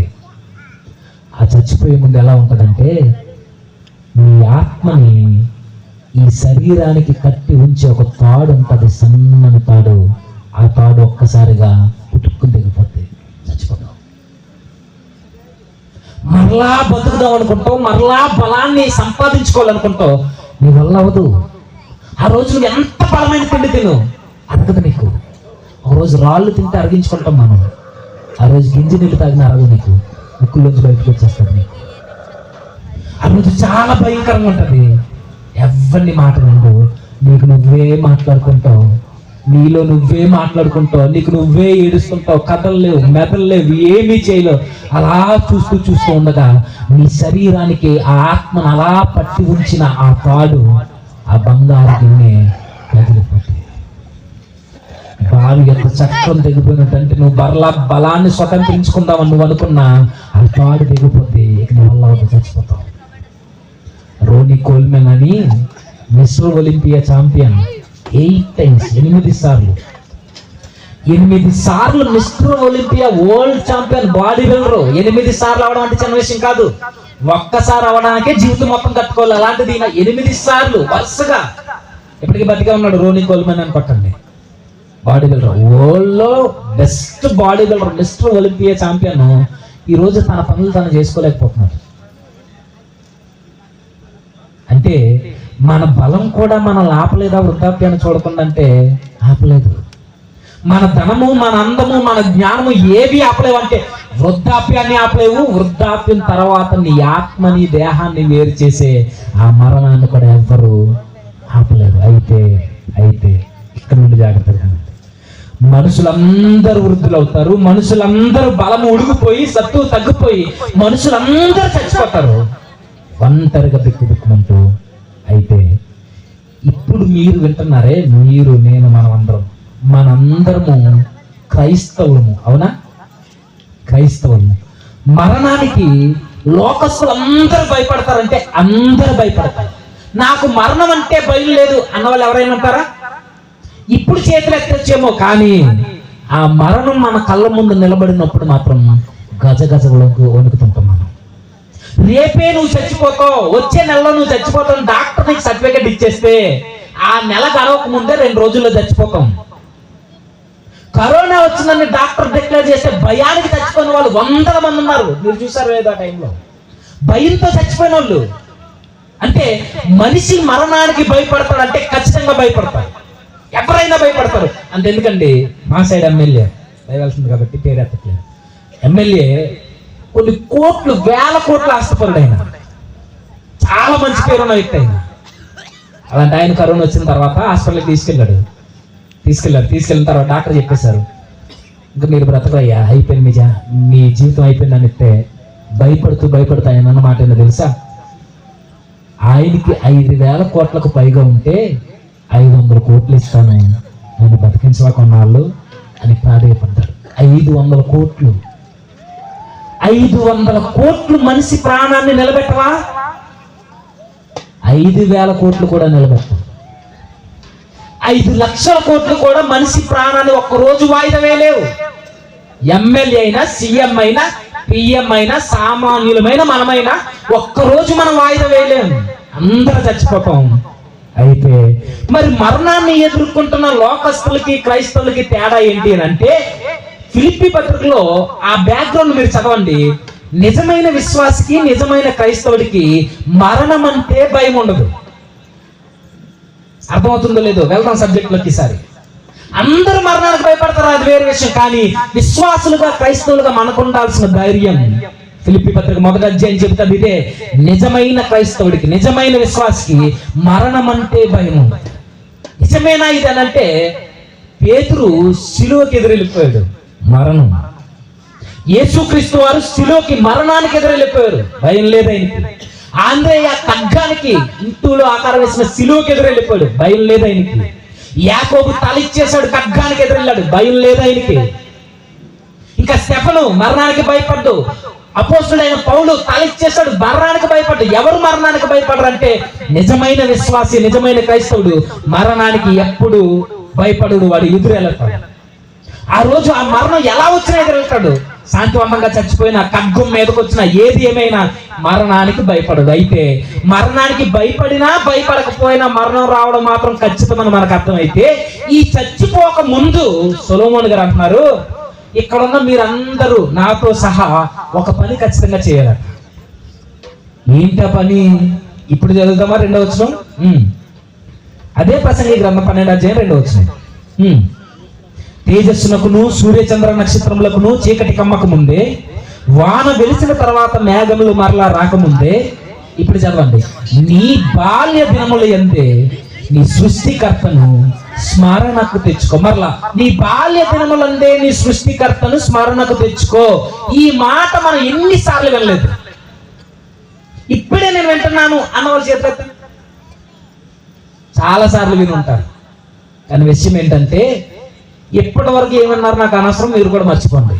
ఎందుకంటే సొలొమోను గారు ఏం చెప్తున్నారో ఆయన మనస్తత్వంలో నుండి అర్థం చేసుకోవడానికి ప్రయత్నిద్దాం, ఓకేనా? సొలొమోను గారు ఏం చెప్తున్నారంటే, అందరికీ వృద్ధాప్య ఛాయలు వస్తాయి, అందరూ చచ్చిపోతారు, అందరు బలం ఉడికిపోద్ది. అయితే ఈ బలం ఉడికిపోక ముందు, సత్తువ తగ్గిపోక ముందు మనుషులందరూ చేయాల్సిన పని, నీ బాల్య దినములందే సృష్టికర్తను స్మరణకు తెచ్చుకో. మీరేమనుకుందో ఒక మాట చెప్తాను. బాల్య దినములు అంటే ఏ దినములు చెప్పండి, మనకు తెలిసిన చిన్నప్పుడు దినములు, అవునా? చిన్నప్పటి నుంచి అయ్యేవన్నాం, అవునా? బాల్య దినములు అంటే సండే స్కూల్ పిల్లలకు నేర్పించండి, అదే కదా? కాదు కాదు, సొలొమోను గారు చెప్తున్నది ఎవరి కోసం అంటే, చిన్న పిల్లల కోసం కాదు. ఈ కాంటెక్స్ట్, ఈ సందర్భం, బాల్య దినములు అన్న పదానికి మూలంలో సత్తువ కలిగిన వారు. బాల్య దినములు అన్న ఈ పదానికి మూలంలో వాడబడిన పదం, నీకు యవ్వన కాలం ఉన్నప్పుడు, నీ కాళ్ళ మీద నువ్వు నిలబడినప్పుడు, నీకు సత్తు ఉన్నప్పుడు, నీ బలం ఉడికిపోక ముందు, నువ్వు మరణపు అంచులకు వెళ్ళక ముందు, దుర్దినాలు నీకు రాకముందు. బాల్య దినములు అంటే చిన్నపిల్లలు అనుకున్నారేమో, కాదు కాదు. ఈ బైబిల్ తర్జుమా చేసేటప్పుడు ఇలాంటి పదాలు ఇంకా చాలా చోట్ల కనపడతాయి. రాజుల జీవితాల్లో కూడా బాల్య దినములు అంటే చిన్నపిల్లలని కాదు, యవ్వన ప్రాయాన్ని సూచించే దినాలవి, సత్తువు కలిగిన దినాలవి. మన పనులు మనం చేసుకుంటున్నామే. యవ్వన ప్రాయం అనగానే మీరెవరో 19 నుంచి లేదా 16 నుంచి లేదా 13 నుంచి 30 లోపున్న ఈ కుర్రోళ్ళకి అప్లై చేయకండి. సొలొమోను గారు ఎవరు చెప్తున్నారనంటే, వృద్ధాప్య ఛాయలు రాకుండా మంచానికి పరిమితం కాని ప్రతి ఒక్కరితో ఈ సొలొమోను గారు మాట్లాడుతున్నారు. ఆ లిస్ట్ లో ఈ రోజు ఇక్కడ ఉన్న మనం అందరం ఉన్నాం. ఎందుకనంటే మనం ఇంకా మంచాన్ని పట్టేలేదు. మంచాన్ని పట్టేస్తే ఇక్కడికి రాము. మనకి సత్తు ఉంది అనడానికి ఏదో ఎగ్జాంపుల్ కదా, ఇక్కడికి వచ్చో నడుచుకుంటానో, కుంటుకుంటానో, ఏదోలా బైక్ మీదో ఏదో వచ్చారా? మీ పనులు మీరు చేసుకుంటున్నారా? మీ కాలకృత్యాలు మీరు తీర్చుకుంటున్నారా? మీ తిండి మీరు తింటున్నారు కదా, బలమైన ఆహారం తింటున్నారు, అన్ని బాగున్నాయి, సత్తు ఉంది మీకు. మీకోసమే సొలొమోను చెప్తున్నాడు, నా కోసం సొలొమోను చెప్తున్నాడు. బాల్య దినములు అంటే మీరు చిన్న పిల్లలు అనుకున్నారేమో, కాదు కాదు. బాల్య దినములు మరలా నొక్కి చెప్తున్నాను. ఈ వచనాన్ని మూలానికి పోయి చూడండి ఒకసారి. యవనస్తుల కొరకు, సత్తువ కలిగిన వారి కొరకు. హెబ్రీ మూలానికి వెళితే యవనస్తు, ప్రత్యేకంగా యవనస్తుల గుంపు కొరకు, సత్తువ కలిగిన పురుషుల కొరకు, సత్తువ కలిగిన స్త్రీల కొరకు సొలొమోను మాట్లాడుతున్నాడు. ఈ సత్తు ఉన్నప్పుడు, బలం ఉన్నప్పుడు, వృద్ధులు కానప్పుడు మనుషులందరూ చేయాల్సిన ఒక పని ఉందట. ఏ పని అది? నీ సృష్టికర్తను స్మరణకు తెచ్చుకో. సృష్టికర్తను స్మరణకు తెచ్చుకోనగానే మరలా మీకు డౌట్ రావచ్చు, ప్రతి ఆదివారం నేను చర్చికి వెళ్తున్నాం కదండి, మరలా జ్ఞాపకం చేసుకోవడం ఏంటి అనుకోవచ్చు. విందాం. ప్రతి వారం వింటున్నాం, ప్రతి బుధవారం చర్చికి వెళ్తున్నాం, ఆదివారం వెళ్తున్నాం, శుక్రవారం వెళ్తున్నాం, ఉపవాస కూటాల్లో ఉంటున్నాం, యూట్యూబ్ లో వింటున్నాం, మీటింగ్స్కి వస్తున్నాం, ఇంకేంటి జ్ఞాపకం చేసుకోవడం అంటే? అది కాదు జ్ఞాపకం చేసుకోవడం అంటే. సొలొమోను గారి ఇంటెన్షన్ ఏంటంటే, నీకు సత్తువ తగ్గక ముందు నువ్వు చేయాల్సిన పని నీ సృష్టికర్తను వెతకడం నువ్వు స్టార్ట్ చేయి. నీ సృష్టికర్తతో సహవాసంలో ఉండడం ప్రారంభించు. నువ్వు మరణం అంటే భయం లేకుండా ఎలా మరణానికి ఎదురెళ్లాలో నీకు తెలియాలి అని అన్నా, నాలా జీవితాన్ని వృధా చేసుకోకుండా ఒక అర్థవంతంగా ముగించాలి అని అన్నా, నీకు సత్తు ఉన్నప్పుడే నువ్వు చేయాలి. ఆ మనిషి జీవితానికి కనుక నా జీవితానికి అర్థం దొరకాలి అని అంటే, మనం సత్తు ఉన్నప్పుడు మనం చేయాల్సిన పని మన దేవునితో ఫెలోషిప్ లో ఉండాలి. సొలొమోను ఏం చెప్తున్నాడంటే, నీ దేవుణ్ణి వెతుకు. మీరు అనొచ్చు, దేవుని వెతకడం ఏంటండి? వెళ్తున్నాం కదా చర్చికి అంటే, చర్చికి వెళ్ళడం దేవుని వెతకడం కాదు. చర్చికి వెళ్ళడం దేవుని జ్ఞాపకం చేసుకోవడం కాదు. చర్చికి వెళ్ళడం మాత్రమే దేవుని స్మరించడం కాదు. మరి దేవుని స్మరించడం, జ్ఞాపకం చేసుకోవడం, వెతకడం, ఆయనతో సహవాసం చేయడం అంటే అర్థం ఏంటి? నువ్వు చర్చిలో ఎలా ఉంటున్నావో నీ ఇంట్లో అలా ఉండడం, దేవునితో సహవాసం చేయడం. ఉంటామా? నీ ఇంటిలో ఎలా ఉంటున్నావో 4 గోడల మధ్య ఎలా ఉండడం, దేవుణ్ణి వెతకడం అంటే. ఉంటున్నామా? ఒక మాట చెప్పనా, యవనస్తులు ఉన్నారు కాబట్టి. సొలొమోను గారు డైరెక్ట్గా ఏం చెప్తారంటే, నీకు వయసు ఉన్నప్పుడు, నువ్వు ఇంకా ఎంగేజ్ లో ఉన్నప్పుడు, నీకు సత్తు ఉన్నప్పుడు నీ దేవుణ్ణి వెతుకు. ఇప్పుడు నేను చెప్తాను, దేవుణ్ణి వెతుకు అన్న పదాన్ని ఇంగ్లీష్లో చెప్పండి. సీక్ యువర్ గాడ్ లేదా సర్చ్ యువర్ గాడ్, అంతేనా? లేదా ఇంకొంచెం ముందుకెళ్తే గూగుల్ గాడ్, అంతేనా? గూగుల్ గాడ్ అంటే అర్థం ఏంటి? దేవుని వెతకడమే కదా, ఇంకా అంతకు మించి అర్థాలు ఏం లేవు. మిగిలిన పర్యాయ పదాల పక్కన పెట్టండి, కాంటెక్స్ట్ లో ఉండండి. గూగుల్ గాడ్ అని సొలొమోను చెప్తున్నాడు.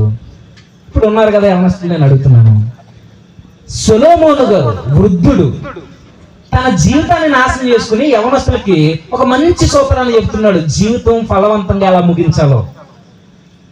ఈ దేవుని వెతకనంటే ఈరోజు మనం గూగుల్లో ఏం వెతుకుతున్నాం? ఎవరు అపార్థం చేస్తారు?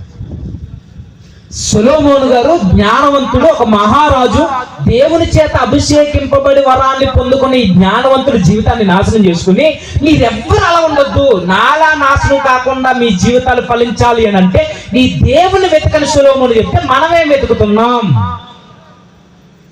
గూగుల్లో ఏం వెతుకుతున్నాం? ఏ రోజైనా ఈ మొబైల్ వాడుతున్నప్పుడు అందరూ, యవనస్తులని లేదు, పెద్దోళ్ళని లేదు, స్త్రీలు పురుషులని ఏ వ్యత్యాసం లేదు, ఈ మొబైల్ మనం వాడుతున్నప్పుడు ఈ మొబైల్లోంచి దేవుని చూడటం మనం స్టార్ట్ చేసామా? మనం దేవుణ్ణి వెతకడం ఎప్పుడైనా ప్రారంభించామా? గూగుల్లో పనికిరాని విషయాలన్నీ వెతికి, మన జీవితాన్ని నాశనం చేసే ప్రతి విషయాన్ని వెతికి హిస్టరీ డిలీట్ చేయడం నేర్చుకున్నాం. అర్థమవుద్ది వాళ్ళకి.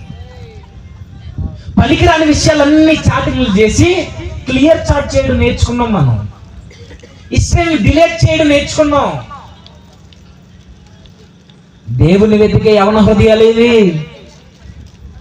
పెద్దల విషయానికి వస్తే, ఇది వచ్చిన తర్వాత కరెంట్ లేకపోయినా పర్లేదు, హాట్స్టార్లో వచ్చేస్తుంది. అక్క, ఏ అక్క చెప్పండి, ఏం కాదు.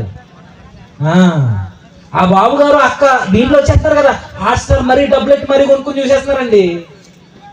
ఇదే ఇందులోనే మీకు మొబైల్ కోసం పెద్ద పరిజ్ఞానం లేదు, కానీ ఆ సీరియల్ చూడడానికి దీన్ని నేర్చుకున్నావే.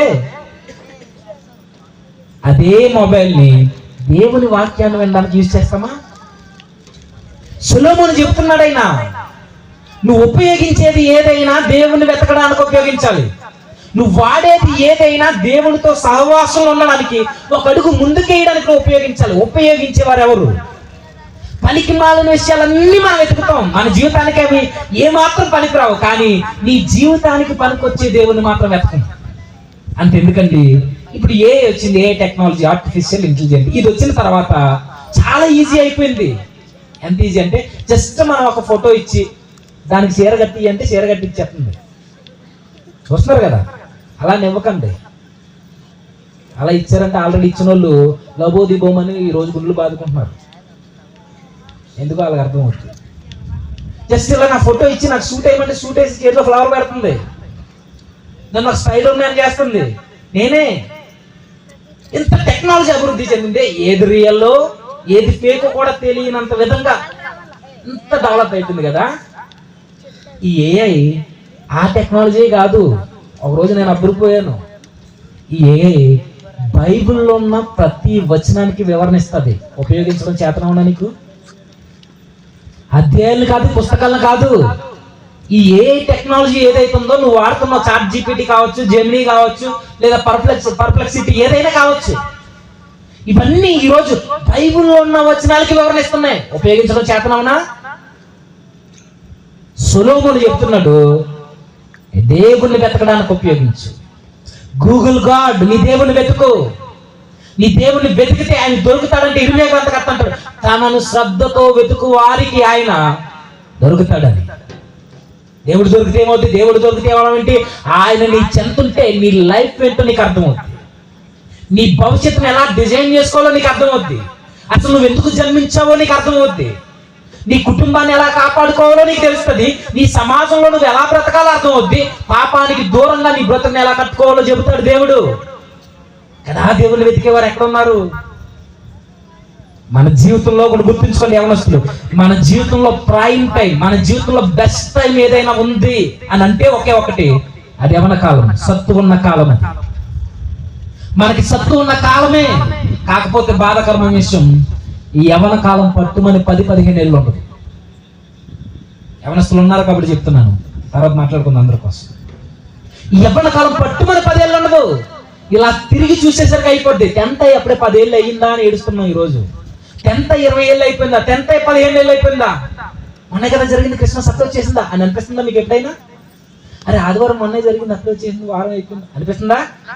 2025 మొన్నే వచ్చినట్టు లేదు, 2026 వచ్చేసింది 2 నెలల్లో. ఏమవుతుంది? పరుగులు పెడుతుంది కాలం. ఈరోజు చాలా వేగంగా గడిచిపోతుంది. ఈరోజు జనరేషన్ మారిపోయింది, అంత స్పీడ్గా గతించిపోతున్నాం. ఒకరోజు మన కళ్ళ ముందు ఉన్న పెద్దవాళ్ళందరూ వెళ్ళిపోయారు. ఈరోజు మనకు తెలియని పరిచయం లేని పిల్లలు మన గర్భాల నుంచి ఉద్భవించారు. వారితో మనం పెనుగులాడుతూ వారి కోసం మన జీవితాన్ని అలా నడిపించుకుంటూనే వారిని వదిలి వెళ్ళిపోతున్న కొత్త తరం వస్తుంది. మనం ఏం చేస్తామని చెప్పండి?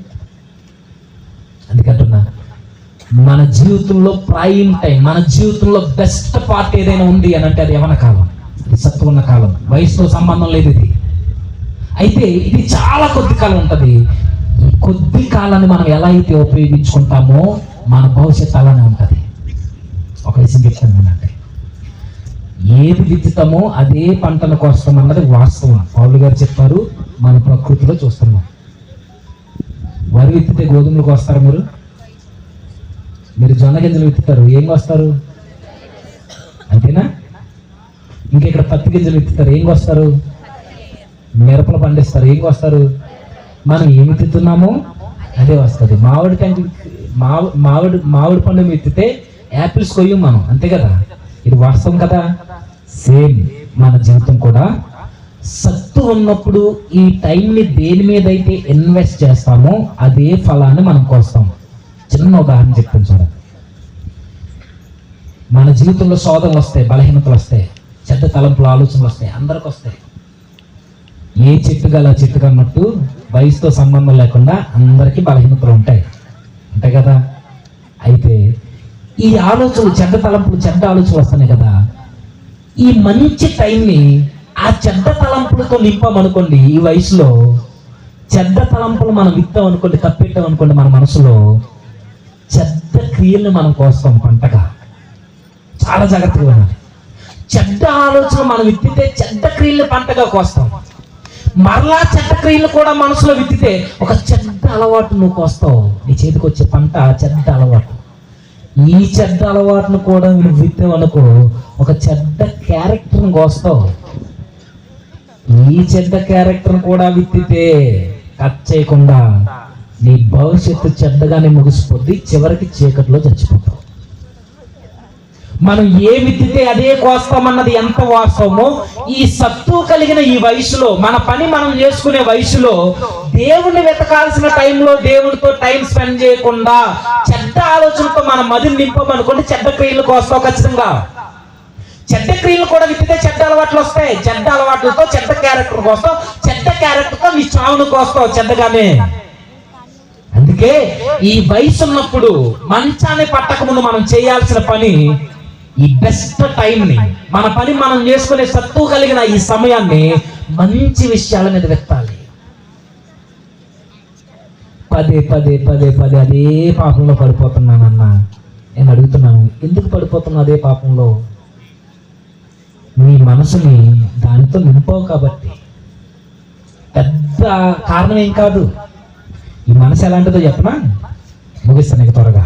ఈ మనసు ఎలాంటిదంటే, ఈ మొబైల్ ఉంది కదా, సేమ్ ఈ మొబైల్కి మన మనసుకి చాలా దగ్గర పోలికలు ఉంటాయి. మధ్యన ప్రేమించుకుంటున్నారు కదా, ఇంకా మన వారి కోసం చెప్తున్నారు అనుకోండి, జస్ట్ వినండి. లవ్ చేసుకుంటారు, ఆడు వదిలేస్తాడు అవసరం తీరిపోయిన తర్వాత, లేదా వదిలేస్తాడు అవసరం తీరిపోయాక. ఈరోజు సత్త మార్చినంత ఈజీగా ఈరోజు వ్యక్తులు మార్చేస్తున్నారు, అవును కదా?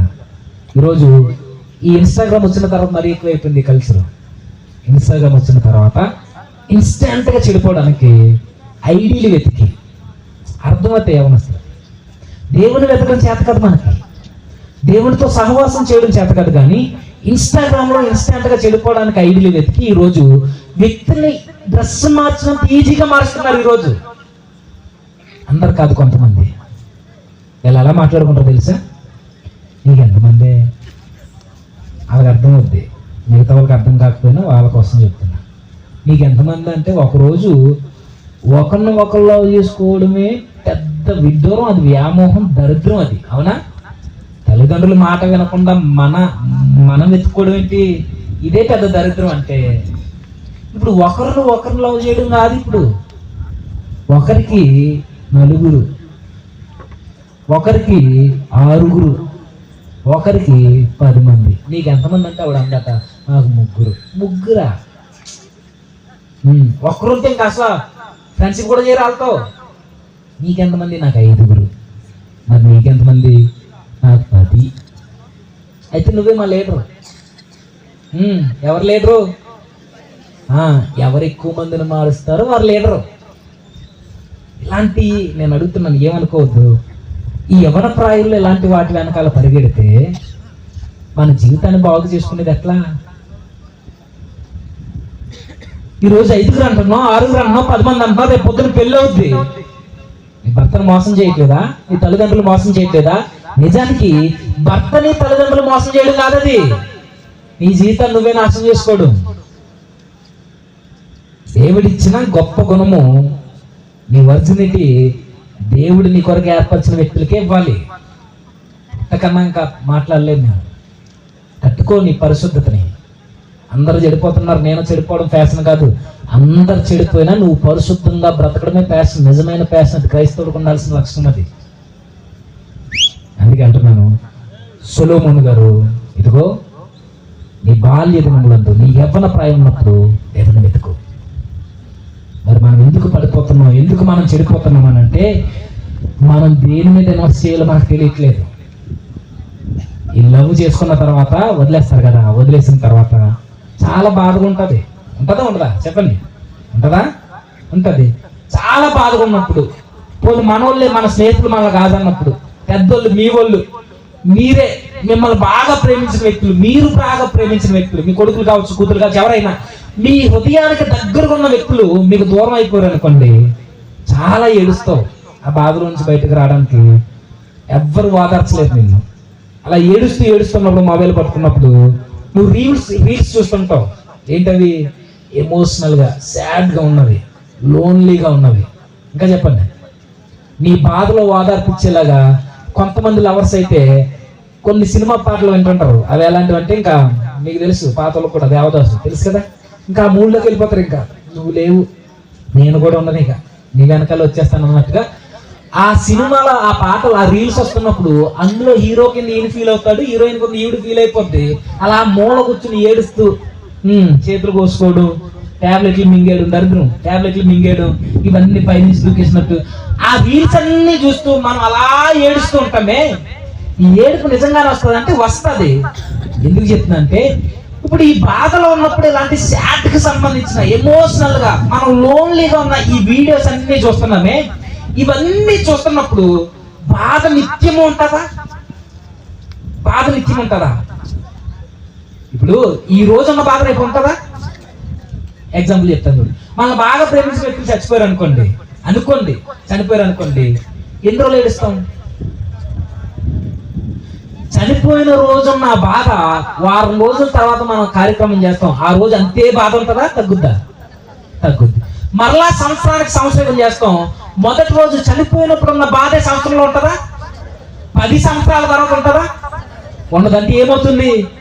బాధ తగ్గిపోద్ది, మెల్లిగా మర్చిపోతాం. ఇది దేవుడు మనలో పెట్టిన గొప్ప వరం. అది నిజానికి మరుపు అనేది మనకు లేకపోతే పిచ్చోళ్ళం అయిపోతాం మనం, రోజు అదే తలంపులతో ఉండి. అలానే ఏ బాధ అయినా, ఎంత తీవ్రమైన బాధ అయినా నేను మర్చిపోలేను, నేను ఉండలేకపోతున్నావు అంటే కొన్నాళ్ళకు నువ్వు ఉండలేకపోతున్నానన్న నువ్వే చక్కగా మరలా వేరే వాళ్ళని చూసుకుంటా, అది వేరే విషయం పక్కన పెడదాం, ఎవరైనా మర్చిపోతాం. అయితే ఇప్పుడు నువ్వు మర్చిపోయావు కాబట్టి మరలా రీల్స్ చూస్తావు. ఈ రీల్స్ చూస్తున్నప్పుడు నీకు ఏ రీల్స్ వస్తాయి చెప్పండి? నువ్వు ఇంతకు ముందు ఏ వీడియోస్ అయితే చూసావో అవే వీడియోస్ వస్తుంటాయి. సాడ్ గా ఏడుస్తుంటూ ఆ మూలకు పోయి చెట్టు మీదకి దూకేసి, అలా నదిలో దూకేసి ఏడుస్తూ గాల్లో పోతున్నట్టు ఇలా ఎవడైతే ఏడుస్తాడో అవే వీడియోస్ మరలా వస్తుంటాయి కదా. చూసారు ఎప్పుడైనా? తల్లిదండ్రులు కూడా ఉన్నారు కాబట్టి మీ పిల్లలు ఎక్కువ ఏ వీడియోస్ తో టైం స్పెండ్ చేస్తున్నారో మీకు అర్థం కావాలంటే వారు చూస్తున్న రీల్స్ ద్వారా మీకు అర్థమైపోద్ది. ఎక్కువ అడల్ట్ కంటెంట్ లేదా పోర్నోగ్రఫీ ఎక్కువ చూసారనుకోండి మీరు, అవే రీల్స్ వస్తుంటాయి, వాళ్ళకి అర్థమవుద్ది. అంటే ఎందుకండి, ఫ్లిప్కార్ట్ లో ఒక వస్తువు కొనడానికి మీరు వెతికితే ఆ యాడ్ వచ్చేది, ఫేస్బుక్ లో మనకి, ఇన్స్టాగ్రామ్ లో వచ్చేది, మన యూట్యూబ్ చూస్తున్నప్పుడు వచ్చేది. ఇక్కడ ఫ్లిప్కార్ట్ లో ఎదిగితే ఇక్కడ ఎలా వచ్చేస్తుంది అలా వాడికి తెలుసు. అలానే దీన్ని ఎక్కువ దేనితో అయితే స్పెండ్ చేసి దేన్ని అయితే చూస్తుంటామో, సినిమా పాటలు ఎక్కువ విన్నారు అనుకోండి, సినిమా పాటలే వస్తాయి. బూతులకు సంబంధించిన, కామెడీకి సంబంధించిన వీడియోలు ఎక్కువ చూసారనుకోండి, అవే వస్తాయి. ఇప్పుడు మనం ఏ ఫీల్డ్ లో అయితే దీన్ని అలవాటు చేస్తామో అదే ఫీల్డ్ లో ఇది నడిపించడం ఎంత వాస్తవమో ఈ మనసు కూడా అంతే. ఈ మనసు కూడా దీన్ని దేనితో అయితే నింపుతావో అదే విధంగా మనం ప్రవర్తింపజేస్తుంది. ఎలా అంటే నువ్వు ఎక్కువ బూతులను అలవాటు చేయడానికి, పైన ఒక బూతు కింద ఒక బూతు లేకపోతే మనం మాట్లాడలేము. ఎక్కువ సీరియల్తో నింపే దీన్ని కళ్ళలోకి వంటలోకి వచ్చేది నీకు. నిజమిది. నీకు ఎప్పుడైనా మీరు ఎక్స్పీరియన్స్ చేశారు లేదు నాకు తెలీదు. నువ్వు ఎక్కువ నీ రచ్చబండ ప్రోగ్రాంలు, బయట తగాదాలు తీర్చడం, కొట్లాట్లకు వెళ్ళడం, ఇవే నీ మనసుకు అలవాటు చేయి. ఏ విషయాన్ని ఎలా డీల్ చేయాలన్నది నీ కళ్ళలోకి వచ్చేది. ఇది నేను ఎక్స్పీరియన్స్ చేశాను. ఒకప్పుడు ప్యాకెట్ ఆడేవాడిని, మీరు ఆడేవారు లేదో. అది ఆడిన తర్వాత అలా వరుసగా ఆడి ఇంటికి వచ్చి నిద్రపోతుంటే కళ్ళలోకి వచ్చేసింది. అది వచ్చేస్తాయంటే వచ్చేస్తాయి అవి. ఆ మొక్క ఎక్కడ పెట్టాలి, ఈ మొక్క ఎలా వేయాలి, ఆ మొక్కని ఎలా తీసుకోవాలి, ఇవన్నీ కళల్లో ఆడుతుంటే ఇది ఎక్స్పీరియన్స్ చూసిన వాళ్ళకి అర్థమవుతుంది. అంటే మనం ఎక్కువ దేనితో అయితే టైం స్పెండ్ చేసి హృదయంలో నింపుతామో ఈ హృదయం అలానే నడిపిస్తుంది. ఇప్పుడు చెప్తున్నా, నువ్వెందుకు ఎక్కువ సార్లు అదే పాపంలో పడిపోతున్నావు? ఎందుకు ఎక్కువ మొబైల్లో ఉన్న అశ్లీలతకే నువ్వు ఎక్కువ ఎడిక్ట్ అయిపోయావు అంటే నీ హృదయాన్ని నింపేసావు దానితో. అందుకే ఈ మాట అనకూడదు కానీ అంటున్నా, ఒక వ్యక్తిని బట్టలు ధరించి నిలబడినా బట్టలు లేకుండా ఎలా ఉంటాడో ఊహించుకుని చూసే దుర్దినాల్లో ఉన్నాం. ఒక వ్యక్తి బట్టలు వేసుకునే నిలబడతాడు చక్కడ వస్త్రాలు కనుక్కుని, కానీ ఆ వ్యక్తి బట్టలు లేకపోతే ఎలా ఉంటాడో ఊహిస్తూ మనం చూస్తాం. ఎందుకు అలా చూడగలుగుతున్నాయి కన్నులు? నింపో నీ మనసుని అశ్లీలతతో. ఒక వస్తువును చూస్తున్నప్పుడు దొంగతనం చేయాలని ఆలోచన వస్తుందంటే నింపో నీ హృదయాన్ని దొంగతనంతో. మాటికి అబద్ధం ఆడాలని తలంపడికి వస్తుందంటే తప్పించుకోవడానికి నింపేసో. సత్యాన్ని అలవాటు చేయలేదు నువ్వు.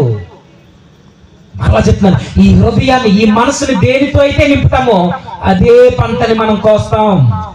ఏ రీల్స్ అయితే చూస్తే అవే రీల్స్ నీకు ఎలా అయితే సజెస్ట్ చేస్తుందో ఈ టెక్నాలజీ, నీ హృదయం దీనికి ఏమాత్రం తీసిపోదు. ఏది అలవాటు చేస్తే అదే. క్రికెట్ ని బాగా అలవాటు చేస్తే క్రికెట్, వాలీబాల్ అలవాటు చేస్తే నువ్వు నిద్రపోయినప్పుడు కూడా ఎగురుతుంటావు నువ్వు కళల్లో. అదే హృదయానికి నిన్ను అలా బయటకు తీసుకోకుండా నిన్ను అలా పట్టి ఉంచి మంచిగా నడిపించాలంటే సొలొమోను అంటాడు, నీ హృదయానికి ఒక కళ్ళెం వేయి అంటాడు ఆయన. సామెతల గ్రంథం 25 అధ్యాయం చివరి వచ్చిన సామెతల గ్రంథం 25 అధ్యాయం చివరి వచ్చిన చదువుతాం. 25 అధ్యాయం 22 వచ్చిన గట్టిగా. ప్రాకారము లేక పాడైన పురము ఎంతో తన మనస్సును అణుచుకొనలేడు వాడు. దీనికి వివరణ ఏమవసరం లేదు. ప్రాకారము లేక పాడైపోయిన పురాలు ఎలా అయితే పోతాయో, మీ మనస్సుని కంట్రోల్ చేసుకోవడం మీకు రాకపోతే ఆ పురాలను ఎలా అయితే ఇరుగు పొరుగు రాజ్యాలు వచ్చి ఎప్పుడైనా వచ్చి ఎలా అయినా వచ్చి దోచుకుంటే మనుషులు ఈడ్చుకెళ్తారు, అవసరమైతే చంపేస్తారు, ఆ పట్టణాన్ని ఎలా అయితే తగలెట్టేస్తారో, నీ మనసుకి కళ్ళెం వేయడం నీకు చేత కాకపోతే అపవాదిగాడు ఎప్పుడైనా వస్తాడు, ఎలా అయినా వస్తాడు, ఎలా అయినా దాడి చేస్తాడు, అవసరమైతే పాపం చేయిస్తాడు, అవసరమైతే నిన్ను చంపేస్తాడు, వాడు బోట్ ఎక్కించుకొని తీసుకెళ్ళిపోతాడు. సొలొమోను గారు ఎంత బాగా రాస్తున్నాడు చూడండి. రాజైన ప్రాకారం లేక పాడైన పురములు అంటే ఆ రోజుల్లో పట్టణాలకి ప్రాకారాలు ఉండేవి చుట్టూ, ఇరుగు పొరుగు రాజ్యాలు దాడి చేయకుండా. ఒకవేళ ఎవరైనా దాడికి వస్తే ప్రాకారాల మీద ఉన్న వ్యక్తులు చూసి ముందే ఎదురు దాడి చేసి పట్టణాన్ని రక్షించుకునేవారు.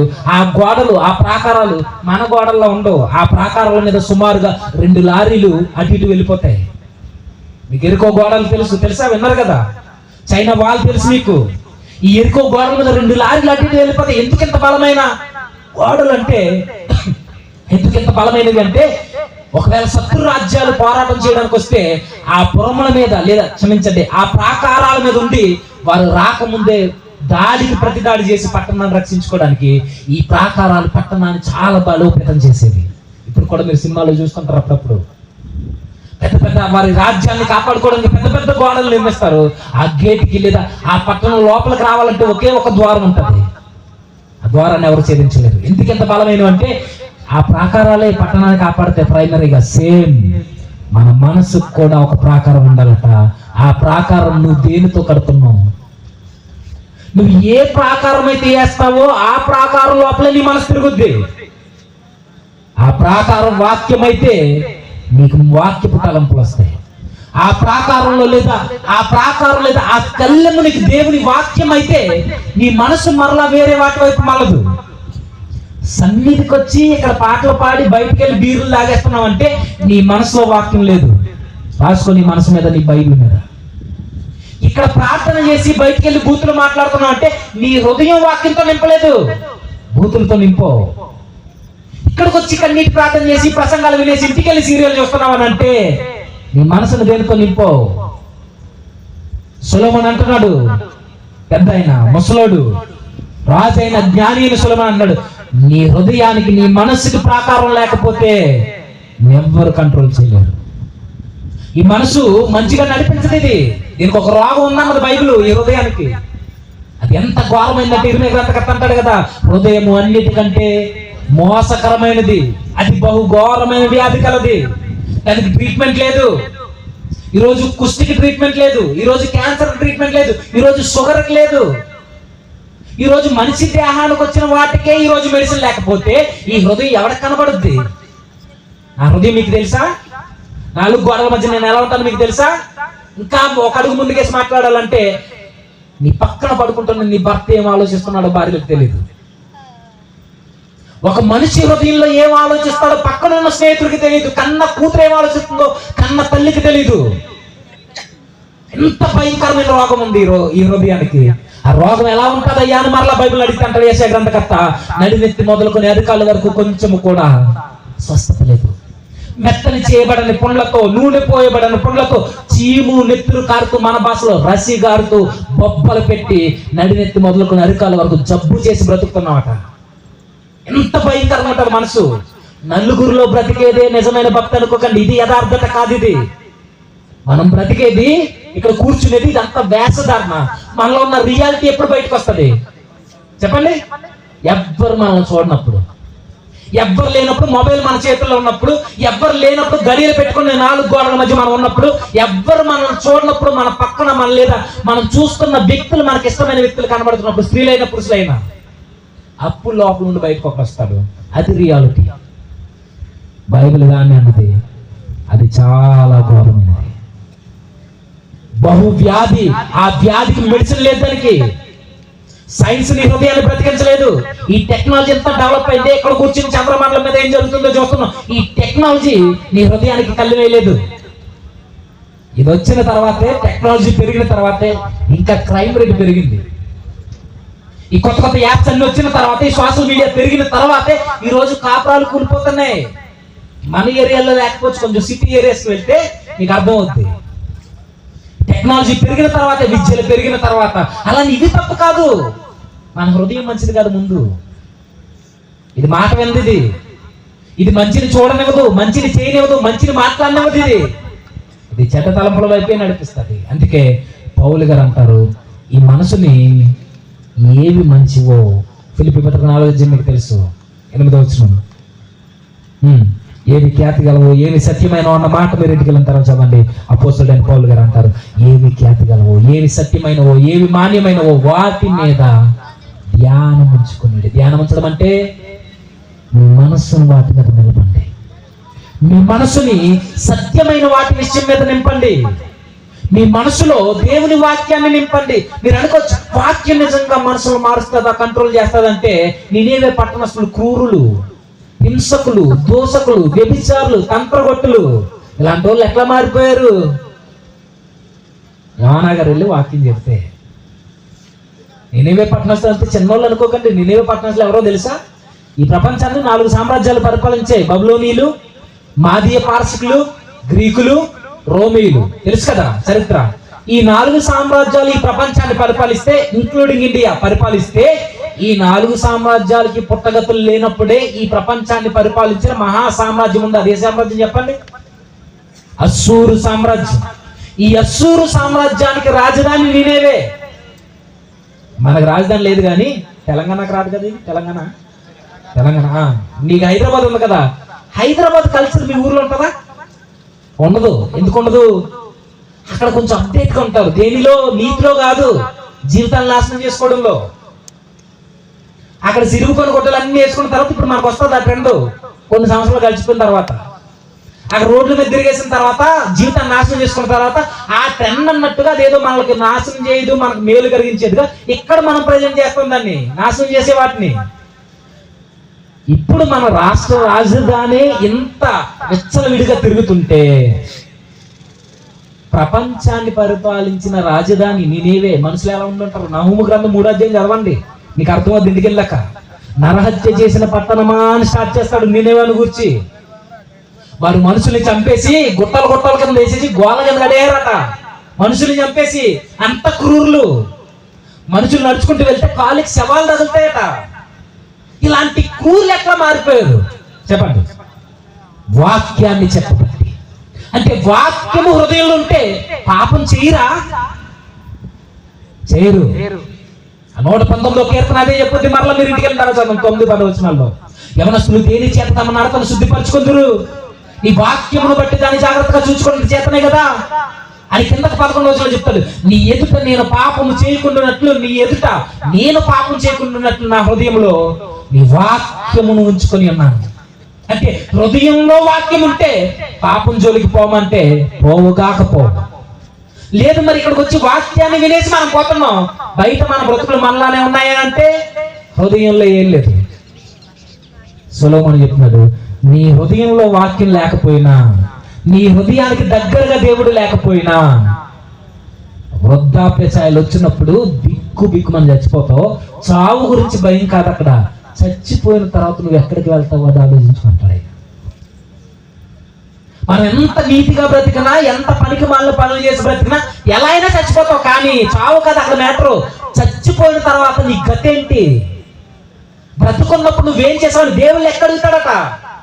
ఇప్పుడు చివరి వచనం చదవండి, ముగిస్తాను ఇక. ప్రసంగి గ్రంథం చివరి వచనం 12వ అధ్యాయం చివరి వచనం 13 చదువుతా. ఇదంతా వినిన తర్వాత తేలిన ఫలితార్థం ఇదే: దేవుని యందు భయభక్తులు కలిగి ఉండి ఆయన కట్టలను అనుసరించి నడుచుచుండవలెను. మానవ కోటికి ఇది ఎనిది గూఢమైన ప్రతి అంశంను గురించి దేవుడు విమర్శ చేయనప్పుడు ఆయన ప్రతి క్రియను అది మంచిదే కానీ చెడ్డదే కానీ తీర్పులకు తెచ్చి దేవుడు ముఖం మీద నీ చేతులు పెట్టి ఆయన చేతులు పెట్టి నీ క్రియలన్నీ నీ ముందు పెట్టి సమాధానం చెప్పంటాడట. ఏం మాట్లాడతాం రోజు? మానవ కోటికి ఒకే ఒక్క విధి ఉంది, సత్తు ఉన్నప్పుడు చేయాల్సిన పని.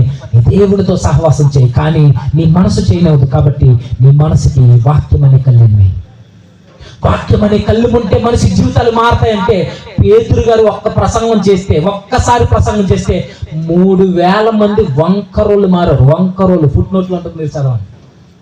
3,000 మంది మూర్ఖులు మారారు. మూర్ఖులు, వంకరోళ్ళు, ఇలాంటి వాళ్ళు వాక్యాన్ని బట్టి మారతారంటే ఎందుకు మారరు? యేసుక్రీస్తు వాక్యం చెబితే సమరయ స్త్రీ వ్యభిచారి మారలేదా?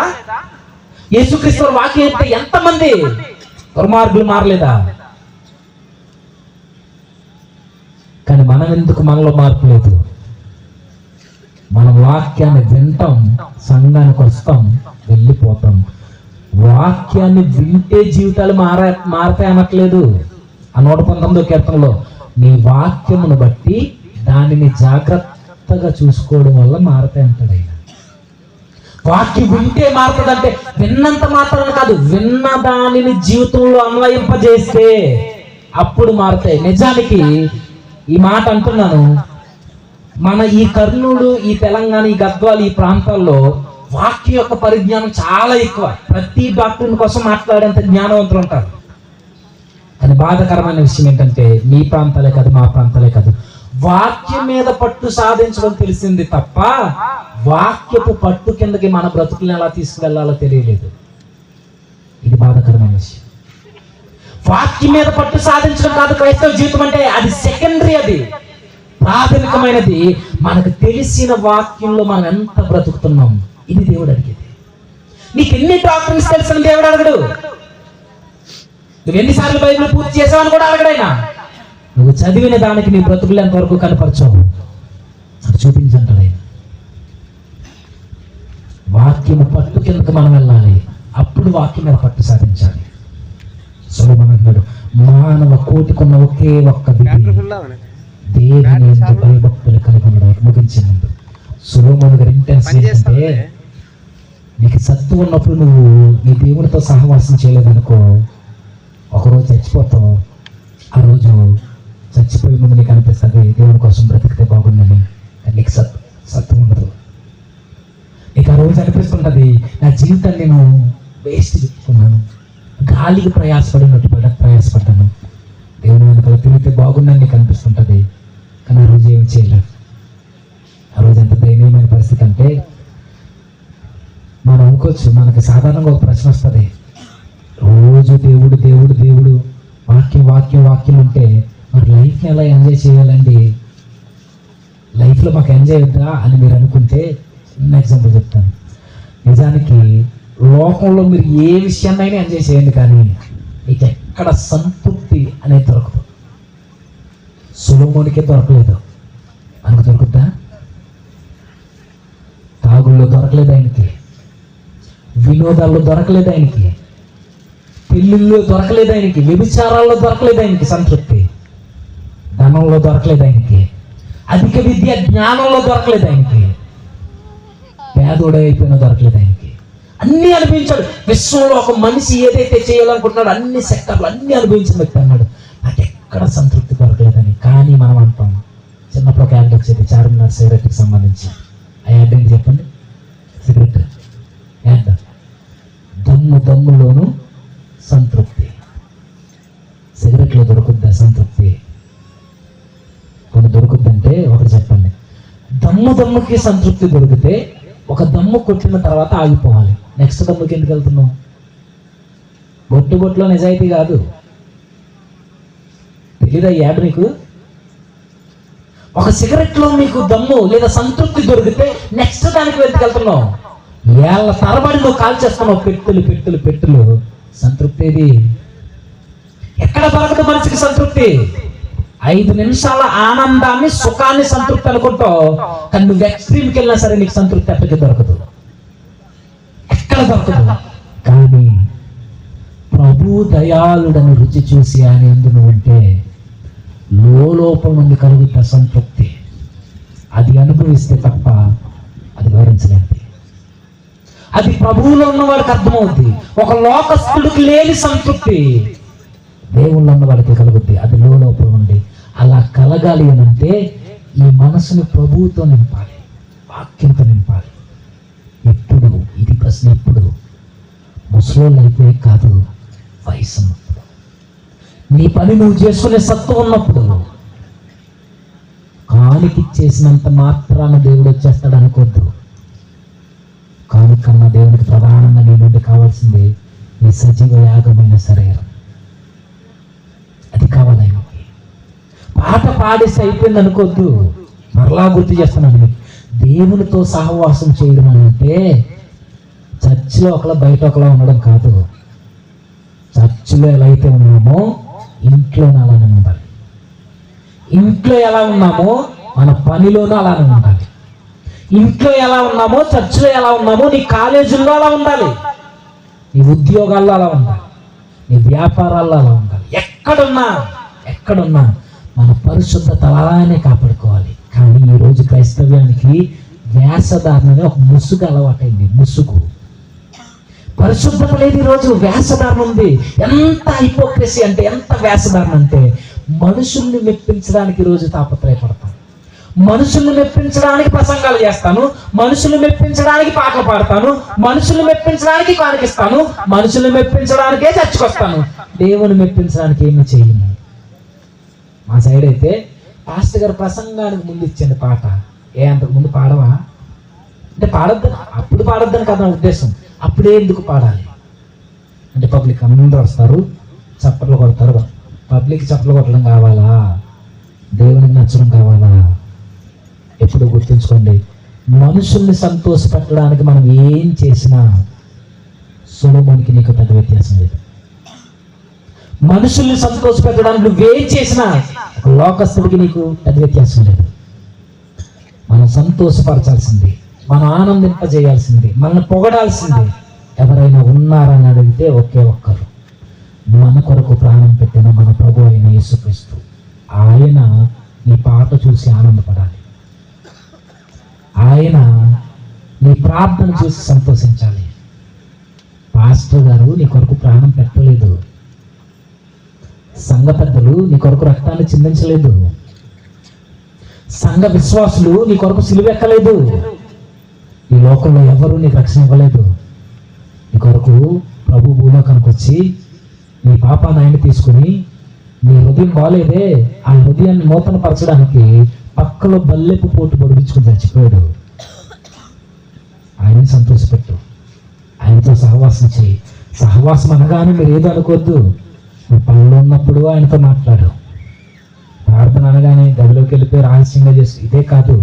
నిజమైన సహవాసం అంటే అర్థం ఏంటంటే, పని చేస్తున్నా ఆయనతో మాట్లాడతావు, చదువుకుంటున్నా ఆయన తలంపుడుతూ ఉంటావు. నువ్వు ఎక్కడున్నా ఒక వ్యక్తిని మనం ఇష్టపడితే ఆ వ్యక్తితో మనం టైం స్పెండ్ చేయాలని ఎంత తాపత్రయపడతామో, నువ్వు దేవుణ్ణి నిజంగా ప్రేమిస్తే ఆయన లేని ఒక్క క్షణాన్ని కూడా నువ్వు ఊహించుకోలేవు. నువ్వు నడుస్తున్నప్పుడు కూడా ఆ గాలిని నువ్వు తాకుతున్నప్పుడు దేవుడు నన్ను తాకుతున్నాడు నాకు ఫీల్ని కలుగుద్ది, దేవుడు నన్ను జ్ఞాపకం చేసుకుంటున్నాడని. అది అనుభవిస్తే అర్థమవుతుంది, అట్లా చెప్పలేను నేను. నువ్వు నిద్రపోతున్నప్పుడు కూడా నీ కళల్లోనికి, నిద్రపోతున్నప్పుడు నీ జ్ఞాపకాల్లోనికి ఆస్తులు ఎలా సంపాదించాలి, ఇల్లు ఎలా కట్టాలి, ఇవన్నీ వస్తున్నాయనుకో జాగ్రత్త, దేవుడు రావాలి నీకు. ఆ ప్రభు ఇలా చనిపోయాడు నా కోసం, ఎంతో సహవాసం చేయాలి. ఈ ప్రభు ఎలా మరణించాడో ఆయన మరణం నీ కళ్ళ ముందు కదలాడుతూ ఉండాలి. నింపు నీ హృదయాన్ని. ఇది చేయాల్సిన టైం, బెస్ట్ ప్రైమ్ టైం సత్తువు ఉన్నప్పుడు. ఇక్కడున్న మనం అందరం సత్తువు కలిగిన వాళ్ళమే. మనం చేయాల్సిన బెస్ట్ వర్క్ ఏదైనా ఉంది అని అంటే వయసు ఉన్నప్పుడే మనకి ఎంత అర్థమైతే అంతే ఆ వాక్యాన్ని చదివి అర్థమైన దాంట్లో బ్రతుకుని చూపించడమే నిజమైన భక్తి అంటే. ఇంతకు మించి ఏమీ లేదు. నీకు చదువు రాకపోవచ్చు, నీకు పెద్ద ఆస్తులు లేకపోవచ్చు, ఏమీ లేకపోవచ్చు, కానీ నీకు అర్థమైనంత వరకు కొన్ని చదవడం రాకపోతే మాటలు వింటారు దైవజనులు. విన్న మాటనే జీవితంలో అన్వయించుకుని బ్రతకండి, చాలే కాదు. దేవుడు నీకు ఎన్ని డాక్టర్స్ తెలిసిన అడగడం మరలా చెప్తున్నాను. నువ్వు ఎంత నేర్చుకున్నావు సెకండరీ, అవన్నీ తర్వాత విషయాలు. అవి నువ్వు ఎలా బ్రతుకవు ఇది అడుగుతాడు. చిట్ట చివరికి ఆయన అడిగేది, నేను నీ కొరకు చనిపోయాను కదా, కొరకు మరణించాను కదా, ఈ కొరకు ప్రాణం పెట్టాను. నువ్వు నా కొరకు బ్రతకగలవా? నాతో సహవాసం చేయగలవా? నాతో ఫెలోషిప్లో ఉండగలవా? నన్ను వెతకగలవా? నన్ను కనుగొనగలవా అని అడుగుతాడు ప్రభు. నేను నీ కొరకే బ్రతుకుతానయ్యా, నా సత్తు ఉన్నప్పుడే నీతో ఉంటాను, నాకు బలం ఉడిగిపోకముందే నేను వెతుకుతాను. నా మానవ కోటికి విధి కాదు ఇది, నాకు మాత్రమే విధి. నీ ఎందుకు భయభక్తులు కలిగి ఉంటాను అని దేవునికి మాట ఇచ్చేవాళ్ళంటే ఆయనకి ఇష్టం. ఈ 3 రోజుల సభలు డబ్బులు ఎక్కువైపోయి పెట్టుకోలేదు సంఘస్థులు, తమ్ముళ్ళు, అన్నలు, దైవజనులు. కనీసం మన బ్రతుకులు ఒక్క మెట్టు ప్రభువుకి దగ్గర అవ్వడానికి. అందుకే వేషధారం ముసుగులు తీసేద్దాం, దేవుని దగ్గర పశ్చాత్తాపడదాం. ఈ వేషధారం ముసుగు ఎంత భయంకరమైనదో మనకు అర్థం కావాలి అని అంటే, రహస్యంగా ఉన్నప్పుడు ప్రభుతో మాట్లాడు, ఆయనే నీకు బట్టబయలు చేస్తాడు. నువ్వు ఎంత దుర్మార్గుడు, ఎంత దుర్మార్గమైన ఆలోచనతున్నాము. వేషధారణ ఎంత భయంకరం అంటే ప్రభువే అన్నాడు, చివరికి వ్యభిచారులైనా మారి పశ్చాత్తాపడి నా దగ్గరకు వస్తే వారైనా పరలోకంలో ఉంటారేమో, కానీ వేషధారంతో గడిపేసి వారు మాత్రం ఎప్పటికీ నేను చేర్చుకున్నాను. ఆయనకి నచ్చనిది పాపం ఎంత అసహ్యమో, ఆ పాపాన్ని ముసిగేసి వేస్తారని కూడా అంతే అసహ్యం. అందుకే ఎవరిని చూసి బతకండి. వాళ్ళు ఇస్తేనే వస్తాను, వాళ్ళు ఇస్తేనే ఇస్తాను, వాళ్ళతోనే వస్తాను, వాళ్ళు రావట్లేదు, వాళ్ళు తిరుగుతున్నారు, నేను అలానే పోతాను. ఎవరిని పట్టించుకోవద్దు. నీ జీవితానికి నువ్వే ఉత్తరవాదివి, నీ ఆత్మకి నువ్వే బాధ్యుడివి. ఎవ్వరు నీ ఆత్మకు సమాధానం చెప్పరు, నీ తల్లిదండ్రులు కూడా చెప్పరు. నీ ఆత్మకు నువ్వే ఉత్తరవాది అయినప్పుడు, నువ్వే బాధ్యులు అయినప్పుడు ఎదుటోళ్ళు చూసి బ్రతకు. ఎవరిని నీకు నువ్వుగానే దేవుడితో సహవాసం చేయి. దేవుడు ఎంత మంచోడంటే ఆయన మనం దాసులను పిలవడట, నా స్నేహితులను పిలుస్తానన్నాడు. ఇంతకన్నా ధన్యకరమైన పిలుపుకి ఎవరికి ఉండదు. నా స్నేహితులను ప్రభు పిలుస్తానన్నాడు. ఆయనతో సహవాసం చేయి, ఆయన వెతుకు.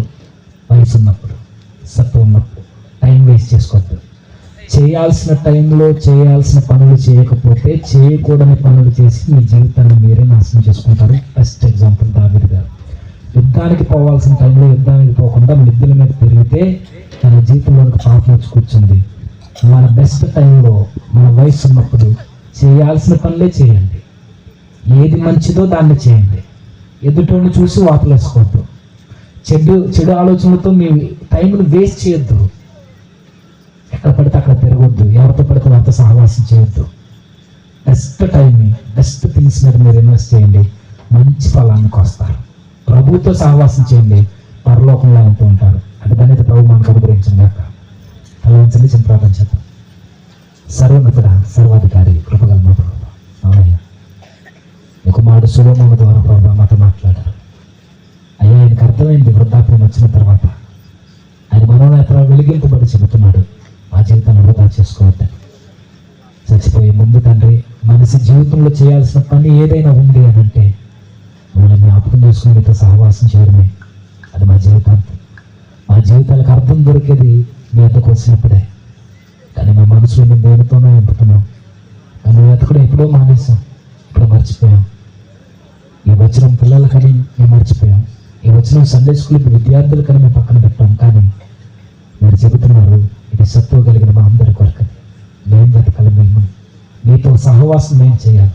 మీ కుమారునితో తండ్రి ఎల్లప్పుడూ మేము పెన వేసుకుని ఉంటారు. అటు దాని మాకు అనుగ్రహించండి. చక్కటి వాతావరణం అనుగ్రహించారు దేవా, నీకు స్తోత్రం తండ్రి.